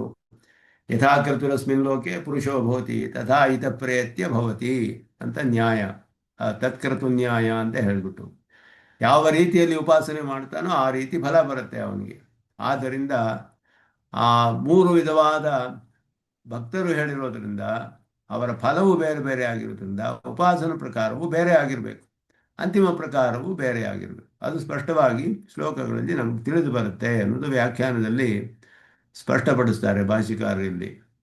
ಇಂದ ಸಾಮಾನ್ಯವಾಗಿ ಪ್ರಾಪ್ಯ ಅವಾಪ್ತಿ ಅಂತಿಮ ಪ್ರಕಾರ ಅಧೀನ, ಅಂತಿಮ ಪ್ರಕಾರಕ್ಕೆ ಅಧೀನವಾದದ್ದು ಅಂತ ಹೇಳಿ 3 ಜನ ಅಧಿಕಾರಿಗಳಿಗೆ, ಐಶ್ವರ್ಯಾರ್ಥಿ, ಅಕ್ಷರಯಾಥಾತ್ಮಿಕ ಅವಾಪ್ತಿ ಯಾರಿಗೆ ಬೇಕೋ ಅವನು, ಜ್ಞಾನಿ, 3 ಜನರಿಗೂ ಉಪಾಸನ ಪ್ರಕಾರ ಭೇದಂ, ಉಪಾಸನೆ ಮಾಡುವ ಪ್ರಕಾರದಲ್ಲಿ ಭೇದವು ಹೇಳಲ್ಪಡುತ್ತೆ. ಅದರಲ್ಲಿ ಮೊದಲು ಐಶ್ವರ್ಯಾರ್ಥಿಗಳು ಯಾವ ಪ್ರಕಾರದಲ್ಲಿ ಉಪಾಸನೆ ಮಾಡಬೇಕು, ಮತ್ತು ಆ ಉಪಾಸನೆಗೆ ಅಂತಿಮ ಪ್ರತ್ಯಯವು ಹೇಗಿರಬೇಕು, ಅವರು ಮಾಡುವ ಉಪಾಸನೆಯಲ್ಲಿ ಅಂತಿಮ ಪ್ರತ್ಯಯವು ಹೇಗಿರಬೇಕು, ಇದೆರಡು ಕೂಡ ಹೇಳಲ್ಪಟ್ಟಿದೆ. ಈಗ ಅಭ್ಯಾಸ ಯೋಗಯುಕ್ತೇನ ಚೇತಸ ನಾನ್ಯಗಾಮಿನ ಪರಮಂ ಪುರುಷಂ ದಿವ್ಯಂ ಯಾತಿ ಪಾರ್ಥಾನುಚಿಂತೆಯನ್. ಅಭ್ಯಾಸ ಯೋಗ ಅನ್ನೋದು ಅಹರಹ ಅಭ್ಯಾಸ ಯೋಗಾಭ್ಯಾಂ ಯುಕ್ತತೆಯ, ಅಭ್ಯಾಸದಿಂದಲೂ ಯೋಗದಿಂದಲೂ ಅಂತ ಅರ್ಥ. ಅಭ್ಯಾಸ ಅಂದ ಮತ್ತೆ ಅಹರಹ ಅಂದರೆ ಪ್ರತಿದಿನವೂ ಮಾಡಬೇಕು ಅವನು, ಪರಮಾತ್ಮನೊಡನೆ ಸಂಬಂಧ ಯೋಗ ಅಂತ ಹೇಳಿದ್ರೆ ಅವನ ಧ್ಯಾನವನ್ನು ಮಾಡಬೇಕು. ನಾನ್ಯಗಾಮಿನ ಚೇತಸ, ಬೇರೆ ಎಲ್ಲಿಯೂ ಮನಸ್ಸನ್ನು ಹೋಗದೇ ಇರೋ ಹಾಗೆ ನಿಯಮನ ಮಾಡಿಕೊಂಡು ಅಂತಕಾಲೇ ಕಡೆಯ ಕಾಲದಲ್ಲಿ ಪರಮಂ ಪುರುಷಂ ದಿವ್ಯಂ ಮಾಂ ವಕ್ಷ್ಯಮಾಣ ಪ್ರಕಾರಂ ಚಿಂತೆಯನ್ನೇ, ಯಾವ ಪ್ರಕಾರದಲ್ಲಿ ಚಿಂತನೆ ಮಾಡಬೇಕು ಅನ್ನೋದು ಮುಂದೆ ಹೇಳಲ್ಪಡುತ್ತೆ. ಮುಂದಿನ ಶ್ಲೋಕದಲ್ಲಿ ಕವಿಂ ಪುರಾಣ ಮನುಷ್ಯಾಸಿತಾರಂ ಅಂತ ಹೇಳಿ ಅದರಲ್ಲಿ ಹೇಳುತ್ತೆ ಹೇಗೆ ಐಶ್ವರ್ಯಾರ್ಥಿ ಯಾವ ರೀತಿಯಲ್ಲಿ ಧ್ಯಾನ ಮಾಡಬೇಕು. ಇಲ್ಲಿ ಏನು ಹೇಳಿದೆ ಅಂದರೆ, ಈಗ ಮುಂದೆ ಹೇಳಲ್ಪಡುವ ಪ್ರಕಾರದಲ್ಲಿ ನನ್ನನ್ನು ಚಿಂತನೆ ಮಾಡಿಕೊಂಡು, ನನ್ನನ್ನೇ ಧ್ಯಾನ ಮಾಡಿಕೊಂಡು ನನ್ನನ್ನೇ ಪಡೆದುಕೊಳ್ತಾನೆ. ಆದಿಭರತ ಮೃಗತ್ವ ಪ್ರಾಪ್ತಿವತ್ ಐಶ್ವರ್ಯ ವಿಶಿಷ್ಟತೆಯ ಸಮಾನಕಾರೋ ಭವತಿ. ಐಶ್ವರ್ಯ ವಿಶಿಷ್ಟನಾದ ಪರಮಾತ್ಮನನ್ನು ಧ್ಯಾನ ಮಾಡಬೇಕು ಇವನು, ಆಗ ಐಶ್ವರ್ಯ ವಿಶಿಷ್ಟನಾದ ಪ್ರಾಪ್ತಿ ಸಿಗುತ್ತೆ ಅವನಿಗೆ. ಪರಮಾತ್ಮನಿಗೆ ಸಮಾನವಾದ ಆಕಾರ ಯಾವುದು ಅಂದರೆ ಐಶ್ವರ್ಯ ವಿಶಿಷ್ಟತ್ವ ಅಂತ ಹೇಳೋದು. ಯಾಕೆಂದರೆ ಇವನಿಗೆ ಐಶ್ವರ್ಯವೇ ಬೇಕಾಗಿರೋದು. ಆದ್ದರಿಂದಲೇ ಇವನಿಗೆ ಈ ಪ್ರಕೃತಿ ಮಂಡಲದಲ್ಲಿ ಬೇರೆ ಯಾವ ದೇವತೆಗೂ ಅನುಭವವಾಗದೇ ಇರುವಂತಹ ಅತ್ಯಧಿಕವಾದ ಅನುಭವವು, ಅವರ್ಯಾರೂ ಅನುಭವಿಸದೇ ಇರುವಂತಹ ಭೋಗ್ಯವಾದ ವಸ್ತುಗಳು ಎರಡೂ ಕೂಡ ಇವನಿಗೆ ಸಿಗುತ್ತೆ. ಯಾಕೆ ಅಂದರೆ ಇವನು ಪರಮಾತ್ಮನನ್ನೇ ಧ್ಯಾನ ಮಾಡ್ತಾ ಇದ್ದಾನೆ, ಬರೀ ದೇವತೆಯನ್ನು ಧ್ಯಾನ ಮಾಡ್ತಿಲ್ಲ. ಒಬ್ಬ ದೇವತೆಯನ್ನು ಧ್ಯಾನ ಮಾಡಿದ್ರೆ ಪರಿಮಿತವಾದ ಫಲ, ಅವ್ರಿಗೆ ಎಷ್ಟು ಶಕ್ತಿ ಇದೆಯೋ ಅಷ್ಟೇ ಕೊಡ್ತಾರೆ. ಪರಮಾತ್ಮನಿಗೆ ಅಪರಿಮಿತವಾದ ಶಕ್ತಿ, ಬೇರೆ ಯಾವ ದೇವತೆಗೂ ಅನುಭವಕ್ಕೆ ಸಾಧ್ಯವಿಲ್ಲದಂತಹ, ಯಾವ ದೇವತೆಯು ಅನುಭವಿಸದ ಭೋಗ್ಯವಾದ ಪದಾರ್ಥಗಳನ್ನು, ಅವರ ಅನುಭವಗಳಿಗಿಂತ ಅತ್ಯಧಿಕವಾದ ಅನುಭವವನ್ನು ಇವನು ಪಡೆದುಕೊಳ್ತಾನೆ ಐಶ್ವರ್ಯಾರ್ಥಿ. ಆ ಆಕಾರ ವಿಶಿಷ್ಟನಾದ ಪರಮಾತ್ಮನನ್ನು ಉಪಾಸನೆ ಮಾಡಬೇಕು, ಆಗ ಅವನು ಸಮಾನಾಕಾರವನ್ನು ಹೊಂದುತ್ತಾನೆ ಅಂತ ಇಲ್ಲಿ ಅರ್ಥ. ಮತ್ ಸಮಾನಾಕಾರ ಭವತಿ ಅಂದರೆ ಆದಿಭರತ ಮೃಗತ್ವ ಪ್ರಾಪ್ತಿವತ್ ಅಂತ ಹೇಳಿದ್ರು. ಆದ್ದರಿಂದ ಅವನಿಗೆ ಹೇಗೆ ಜಿಂಕೆ ಆದ್ನೋ ಹಾಗೆ ಐಶ್ವರ್ಯ ವಿಶಿಷ್ಟತೆಯ ಮತ್ ಸಮಾನಾಕಾರ ಭವತಿ. ಸಮಾನವಾದ ಆಕಾರ ಅಷ್ಟೇ, ಪರಮಾತ್ಮನೇ ಆಗೋದಿಲ್ಲ. ಅವನಿಗೆ ಸಮಾನವಾದ ಐಶ್ವರ್ಯವು ಇವನಿಗೆ ಸಿಗುತ್ತೆ, ಅದನ್ನು ಅನುಭವಿಸ್ತಾನವನು ಅಂತ ಅರ್ಥ. ಅಭ್ಯಾಸ ಅಂದರೆ ನಿತ್ಯ ನೈಮಿತ್ತಿಕ ಅವಿರುದ್ಧೇಶು ಸರ್ವೇಷು ಕಾಲೇಶು ಮನಸಃ ಉಪಾಸ್ಯ ಸಂಶೀಲನಂ.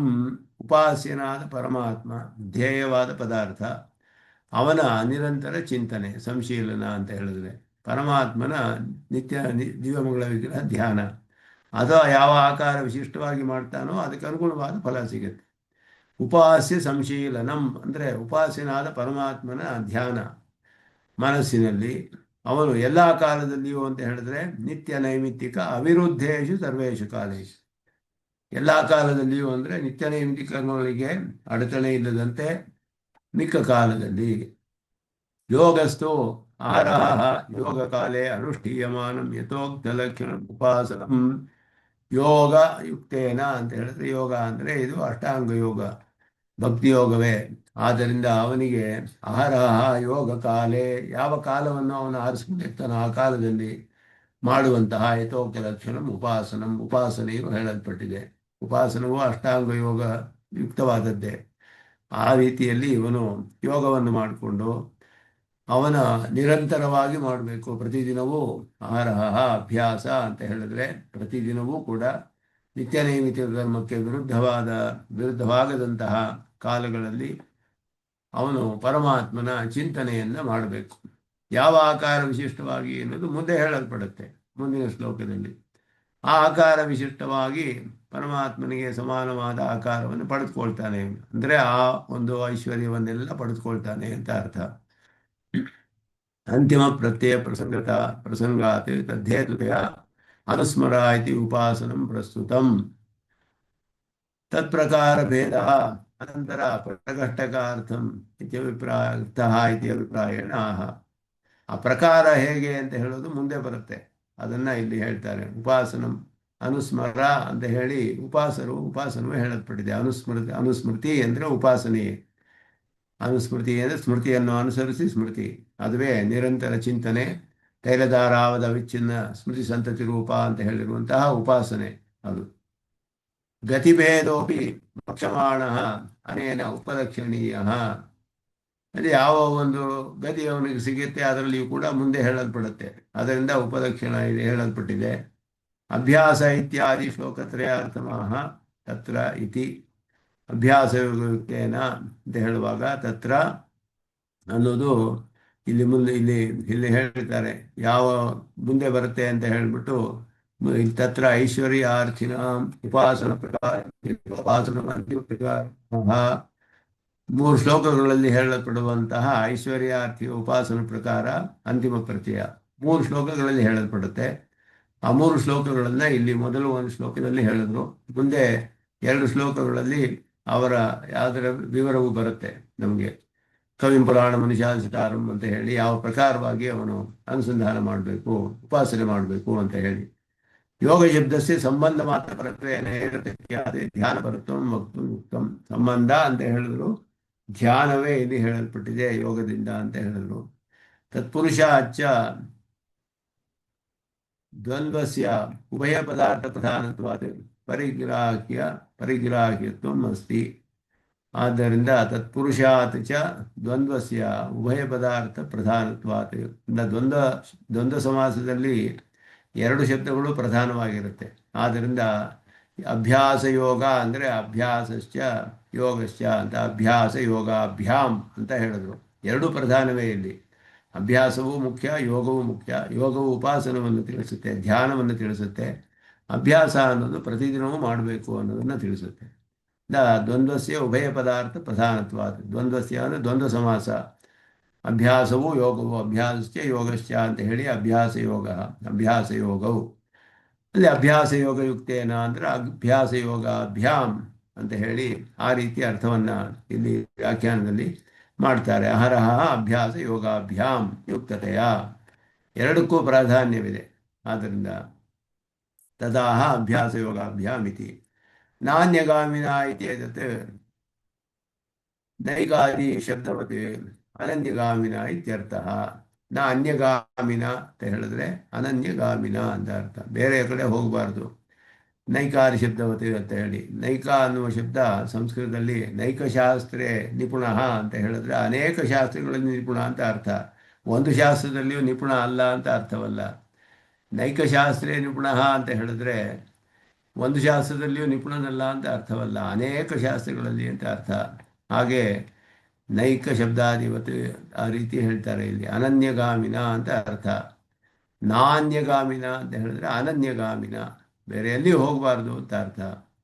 ಅನ್ಯತ್ರ ವಿಷಯಾಂತರೇ ಗಂತುಂ ಶೀಲಂ ನಾಸ್ಯ ಇತಿ ನಾನ್ಯಗಾಮಿ, ಬೇರೆ ಯಾವ ವಿಷಯಗಳಲ್ಲಿಯೂ ಹೋಗೋದಿಲ್ಲ ಅದು. ಅಭ್ಯಾಸ ಯೋಗ ಶಬ್ದೇನ ಪ್ರಾಚೀನ ಚಿಂತನಸ್ಯ ಉಕ್ತತ್ವಾತ್. ಅಭ್ಯಾಸ ಯೋಗ ಶಬ್ದಗಳಿಂದ ಪ್ರಾಚೀನ ಚಿಂತನವು ಅನುಚಿಂತಯನ್ ಇತ್ಯೇತತ್ ಅಂತಿಮ ಸ್ಮೃತಿ ಪರಂ ಇತಿ ಪ್ರದರ್ಶನಾಯ ಕಾಲೇ ಇತಿ ಉಕ್ತಂ. ಮಾಮೇವ ಅನುಚಿಂತಯನ್ ಹೇಳಿದಾಗ ಅಭ್ಯಾಸ ಯೋಗಯುಕ್ತೇನ ಚೇತಸ ನಿಗಾಮೇನ ಪರಮಂ ಪುರುಷಂ ದಿವ್ಯಂ ಯಾತಿ ಪಾರ್ಥ ಅನುಚಿಂತಯನ್. ಅನುಚಿಂತಯನ್ ಅಂತ ಹೇಳೋದ್ರಿಂದ ಅಂತಕಾಲೇ ಅನ್ನೋದು ಹೇಳಲ್ಪಟ್ಟಿದೆ ಅನ್ನೋದನ್ನು ಹೇಳಿದ್ರು. ಅಂದ ಅಂತಿಮ ಸ್ಮೃತಿಯು ಕೂಡ ಅಲ್ಲಿ ಅಂತಿಮ ಸ್ಮೃತಿ ಅನ್ನೋದು ಹೇಳಲ್ಪಟ್ಟಿದೆ ಅನುಚಿಂತನ ಅನ್ನೋದರಿಂದ. ಚಿಂತನಸ್ಯ ಧ್ಯಾನಸ್ಯ ಚ ಪುರುಷ ಏವ ಅತ್ರ ಕರ್ಮ. ಇದೇ ಮುಖ್ಯವಾದದ್ದು. ಚಿಂತನೆಗೂ ಧ್ಯಾನಕ್ಕೂ, ಧ್ಯಾನ ಅಂದರೆ ನಿರಂತರ ಚಿಂತನೆ, ಬೇರೆ ಅವನು ಅಲ್ಲಿಂದ ವ್ಯುತ್ಥಾನವಾದ ಕಾಲದಲ್ಲಿಯೂ ಕೂಡ ಯೋಗದಿಂದ ವ್ಯುತ್ಥಾನ ಕಾಲದಲ್ಲಿಯೂ ಅದೇ ಚಿಂತನೆ ಬರ್ತಾ ಇರುತ್ತೆ ಅವನಿಗೆ. ಧ್ಯಾನ ಅಂದರೆ ನಿರಂತರವಾಗಿ ಒಂದು ಕಾಲದಲ್ಲಿ, ನಿಯತ ಕಾಲದಲ್ಲಿ ನಿರಂತರವಾಗಿ ಸ್ಮರಣೆ ಮಾಡೋದು. ಅದಕ್ಕೆಲ್ಲ ಕರ್ಮ ಯಾರು ಅಂತ ಹೇಳಿದ್ರೆ ಆಬ್ಜೆಕ್ಟ್ ಆಫ್ ಧ್ಯಾನ ಪುರುಷನೇ, ಪರಮಾತ್ಮನೇ. ಸಚ ಪರಮಶಬ್ದೇನ ವಿಶೇಷಿತತ್ವಾತ್ ಈಶ್ವರ ಇವ ಇತ್ಯಭಿಪ್ರಾಯೇಣ ಮಾಂ ಇತಿ ಪದದ್ವಯಂ. ಆದ್ದರಿಂದ ಪರಮಪುರುಷ ಅಂತ ಹೇಳಿರೋದ್ರಿಂದ, ಪರಮಂ ಪುರುಷಂ ದಿವ್ಯಂ ಅಂತ ಹೇಳಿರೋದ್ರಿಂದ, ಮಾಮೇವ ಮಾಂ ಅನುಸ್ಮರ ಅಂತ ಹೇಳಿದ್ರಿಂದ ಮಾಮೇವ ಯಾತಿ ಚಿಂತೆಯನ್ನು ಮಾಮೇವ ಯಾತಿ ಮಾಂ ಅನುಸ್ಮರ. ಅದುವೇ ಅಲ್ಲಿ ಮಾಂ ಭಕ್ಷ್ಯಮಾಣ ಪ್ರಕಾರಂ ಅಂತ ಹೇಳಿ ಪರಮಂ ಪುರುಷಂ, ಬರೀ ಪುರುಷ ಅಂತ ಹೇಳಿದ್ರಿಂದ ಪುರುಷನೇ ಕರ್ಮ ಅಂದರೆ ಆಬ್ಜೆಕ್ಟ್ ಅಂತ ಅರ್ಥ. ಯಾವ ಪದಾರ್ಥವನ್ನು ಚಿಂತನೆ ಮಾಡ್ತಾನೋ ಅದು ಕರ್ಮಪದ. ಆದ್ದರಿಂದ ಇಲ್ಲಿ ಕರ್ಮ ಅಂತ ಹೇಳಿರೋದು ಪುರುಷನು. ಪುರುಷ ಯಾರು ಅಂದರೆ ಪರಮಂ ಅಂತ ವಿಶೇಷಣವಿರೋದ್ರಿಂದ ಸಾಕ್ಷಾತ್ ಪರಮಾತ್ಮನೇ, ಕೃಷ್ಣನೇ ಅಂತ ಅರ್ಥ. ದಿವ್ಯಮಿತ್ಯಸ್ಯ ಸೂರ್ಯಮಂಡಲೇ ಸ್ಥಿತಮಿತಿ ಶಂಕರೋಕ್ತಂ ನಿರ್ಮೂಲಂ. ದಿವ್ಯಂ ಅಂತ ಹೇಳಿದ್ರೆ ದ್ಯುಲೋಕದಲ್ಲಿ ಇರುವವನು, ಸೂರ್ಯಮಂಡಲದಲ್ಲಿ ಇರುವವನು ಅಂತ ಶಂಕರ ಭಾಷೆಯಲ್ಲಿದೆ. ಅದನ್ನ ಇಲ್ಲಿ ಅದು ನಾವು ಒಪ್ಕೊಳ್ಳೋದಿಲ್ಲ ಅಂತ ಹೇಳಿ ಆ ರೀತಿಯವರನ್ನು ತಮ್ಮ ಪರಸ್ಪರ ಪಕ್ಷಮಾಣ ವಿರುದ್ಧ ಪಕ್ಷಮಾಣ ಪ್ರಕಾರ ಮಿತಿ ಅರ್ಥ.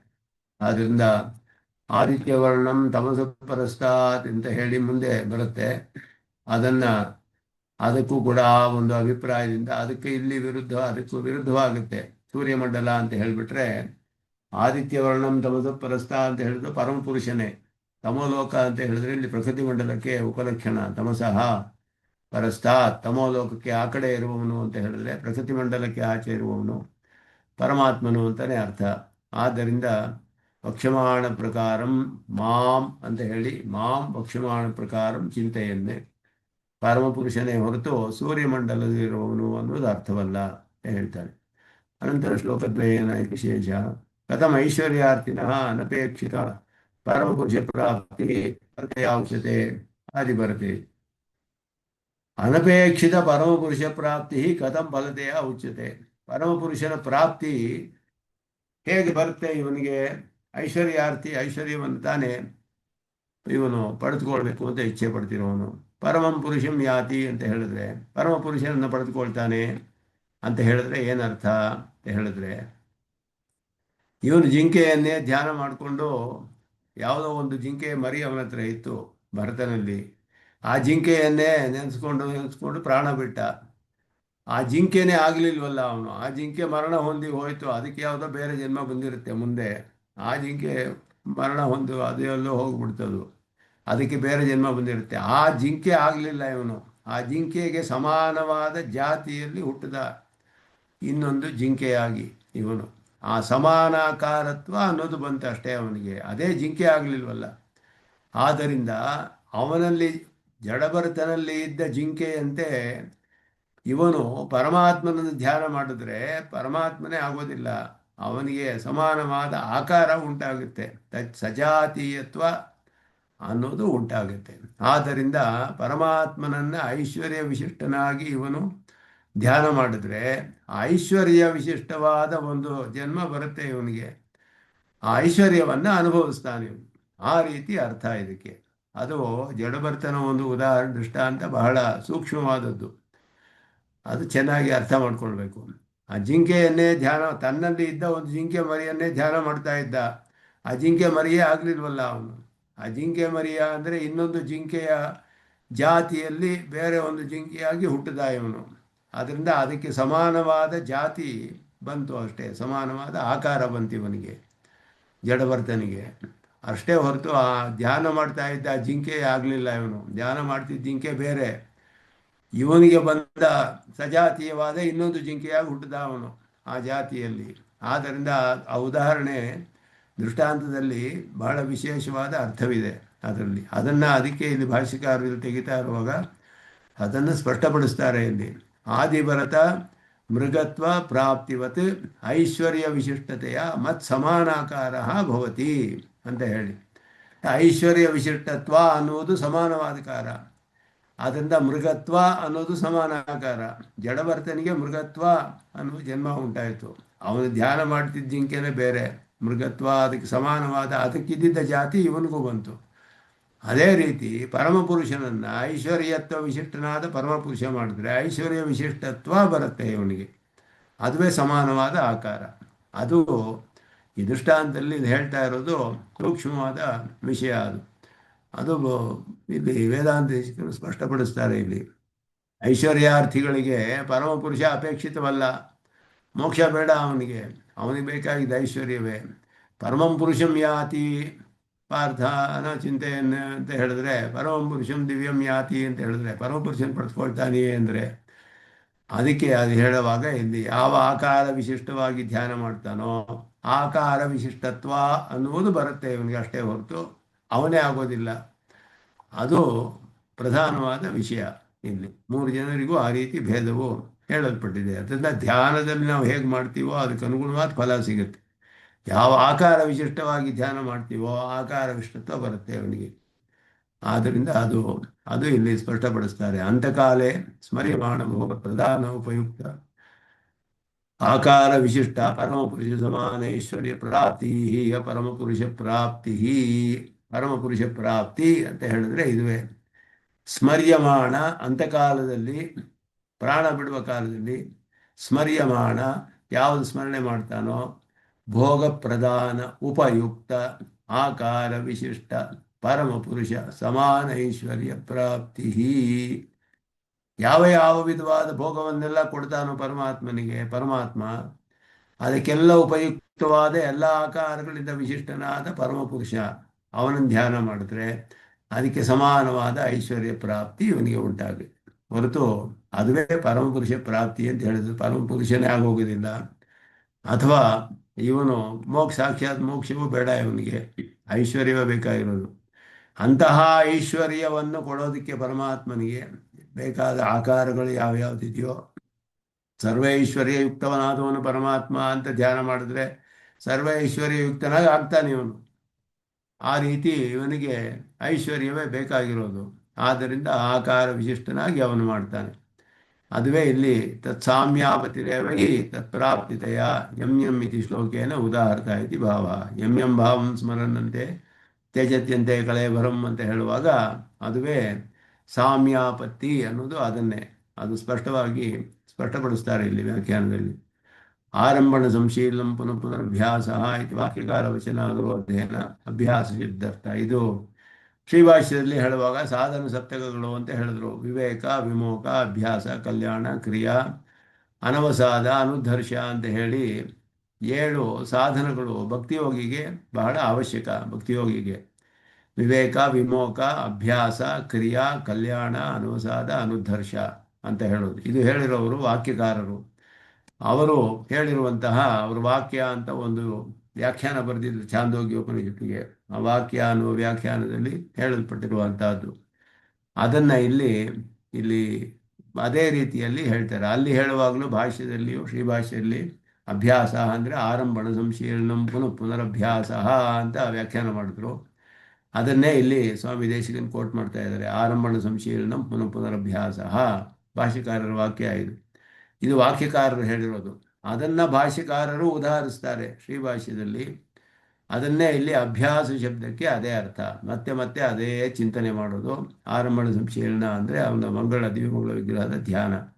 ಯಾವ ಆಕಾರ ವಿಶಿಷ್ಟವಾಗಿ ಧ್ಯಾನ ಮಾಡ್ತಾನೋ ಆ ಆಕಾರ ವಿಶಿಷ್ಟನಾಗಿ ಫಲ ಬರುತ್ತೆ. ಇವನಿಗೆ ಆಕಾರವೇ ಅದಕ್ಕೆ ಸಮಾನವಾದ ಆಕಾರ ಬರುತ್ತೆ ಅಂತ ಅರ್ಥ. ಪುನಃ ಇನ್ನೊಂದು ಎರಡು ಮೂರು ನಾಲ್ಕು ವಾಕ್ಯಗಳಿದೆ. ಇದು ಮುಂದೆ ಇಲ್ಲಿ ಸೂಕ್ಷ್ಮವಾದ ಕೆಲವು ವಿಷಯಗಳಿದೆ. ಇಲ್ಲಿ ಮೂರ್ನಾಲ್ಕು ಆಳವಲ್ಲಾರು ಹೇಳಿರುವ ಹಾಗೆ ಇಲ್ಲಿ ಭಕ್ತರಲ್ಲಿ ಭೇದ ಹೇಳಿರೋದ್ರಿಂದ, ಅವರ ಪ್ರಾಪ್ಯದಲ್ಲಿಯೂ ಭೇದ ಹೇಳಿರೋದ್ರಿಂದ ಉಪಾಯವು ಒಂದೇ ಎಲ್ಲರಿಗೂ, ಭಕ್ತಿಯೋಗವೇ. ಆದರೆ ಭಕ್ತಿಯೋಗದಲ್ಲಿ ಯಾವ ಆಕಾರ ವಿಶಿಷ್ಟನಾದ ಪರಮಾತ್ಮನನ್ನು ಉಪಾಸನೆ ಮಾಡ್ತಾರೆ ಅದು ಪ್ರಧಾನ. ಧ್ಯೇಯವಾದ ಪದಾರ್ಥದ ಆಕಾರ ಅದು ಪ್ರಧಾನ. ಅದಕ್ಕೆ ಅನುಗುಣವಾದ ಫಲ ಬರುತ್ತೆ. ಫಲವು ಬೇರೆ ಆದ್ದರಿಂದ ಉಪಾಸನ ಪ್ರಕಾರವೂ ಬೇರೆ. ಆದರೆ ಎಲ್ಲವೂ ಉಪಾಸನೆಯೇ, ಪರಮಾತ್ಮನ ಉಪಾಸನೆಯೇ ಎಲ್ಲವೂ. ಆದರೆ ಆ ಪರಮಾತ್ಮನ ಆಕಾರ ವಿಶಿಷ್ಟತ್ವ ಅನ್ನೋದರಲ್ಲಿ ವ್ಯತ್ಯಾಸವಾಗಿ ಒಬ್ಬೊಬ್ಬರಿಗೆ ಒಂದೊಂದು ಫಲ ಬರುತ್ತೆ. ಅವರಿಗೆ ಅದರ ಇಚ್ಛೆ ಇರೋದ್ರಿಂದ ಹಾಗೆ ಅವರು ಉಪಾಸನೆ ಮಾಡ್ತಾರೆ. ಆ ರೀತಿ ಈ ಶ್ಲೋಕಗಳಿಗೆ ವ್ಯಾಖ್ಯಾನ ಮಾಡಬೇಕು. ಇದರಲ್ಲಿ ಸ್ವಲ್ಪ ನಿಧಾನವಾಗಿ ಈ ಶ್ಲೋಕಗಳ ಅರ್ಥವನ್ನು ತಿಳಿದುಕೊಳ್ಬೇಕು. ಸ್ವಲ್ಪ ವಿಚಾರ ಮಾಡಿ ನಿಧಾನವಾಗಿ ಯೋಚನೆ ಮಾಡಿ ತಿಳಿದುಕೊಂಡ್ರೆ ಅರ್ಥವಾಗುತ್ತೆ. ಇದರಲ್ಲಿ ಸೂಕ್ಷ್ಮವಾದ ಅಂಶಗಳು ಅನೇಕವಾಗಿದೆ. ಅದನ್ನು ಮುಂದೆ ಈ ಶ್ಲೋಕಗಳೇ ಮುಂದೆ ಬರುತ್ತೆ. ಇನ್ನು 3 ವಿಧವಾದ ಅಧಿಕಾರಿಗಳಿಗೂ ಉಪಾಸನ ಪ್ರಕಾರ ಫಲ ಎಲ್ಲ ಹೇಗೆ ಬೇರೆ ಆಗುತ್ತೆ ಅನ್ನೋದು ಹೇಳಲ್ಪಡುತ್ತೆ. ಅದನ್ನು ಮುಂದುವರಿಸೋಣ ಅಂತ ಹೇಳಿ ನಮಸ್ಕಾರಗಳನ್ನು ತಿಳಿಸಿ ನಿಲ್ಲಿಸ್ಕೊಳ್ತೇನೆ. ಇವ ನಿತ್ಯಮಚ್ಯುತ ಪದಾಂ ಅಮೋಹತಃ ಹರಿಚರಾಣಿ ನಾಯಮೇನಿ ಅಸ್ಮದ್ಗುರೋರ್ಭಗವತೋಸ್ಯ ದೇಕಸಿಂಧೋ ರಾಮಾನುಜ ಸುಜನೋಗತ್ಯೇ ಕವಿತಾಸಿಂಹ ಕಲ್ಯಾಣ ಗುಣಶಾಲಿನೇ ಶ್ರೀಮತೆ ವೆಂಕಟೇಶಾಯ ವೇದಾಂತ ಉಪವೇ ನಮಃ ಶ್ರೀಮತೆ ನಿಗುವಾಂತ ದೇಶಿಕಾಯ ನಮಃ. ಶ್ರೀಕೃಷ್ಣ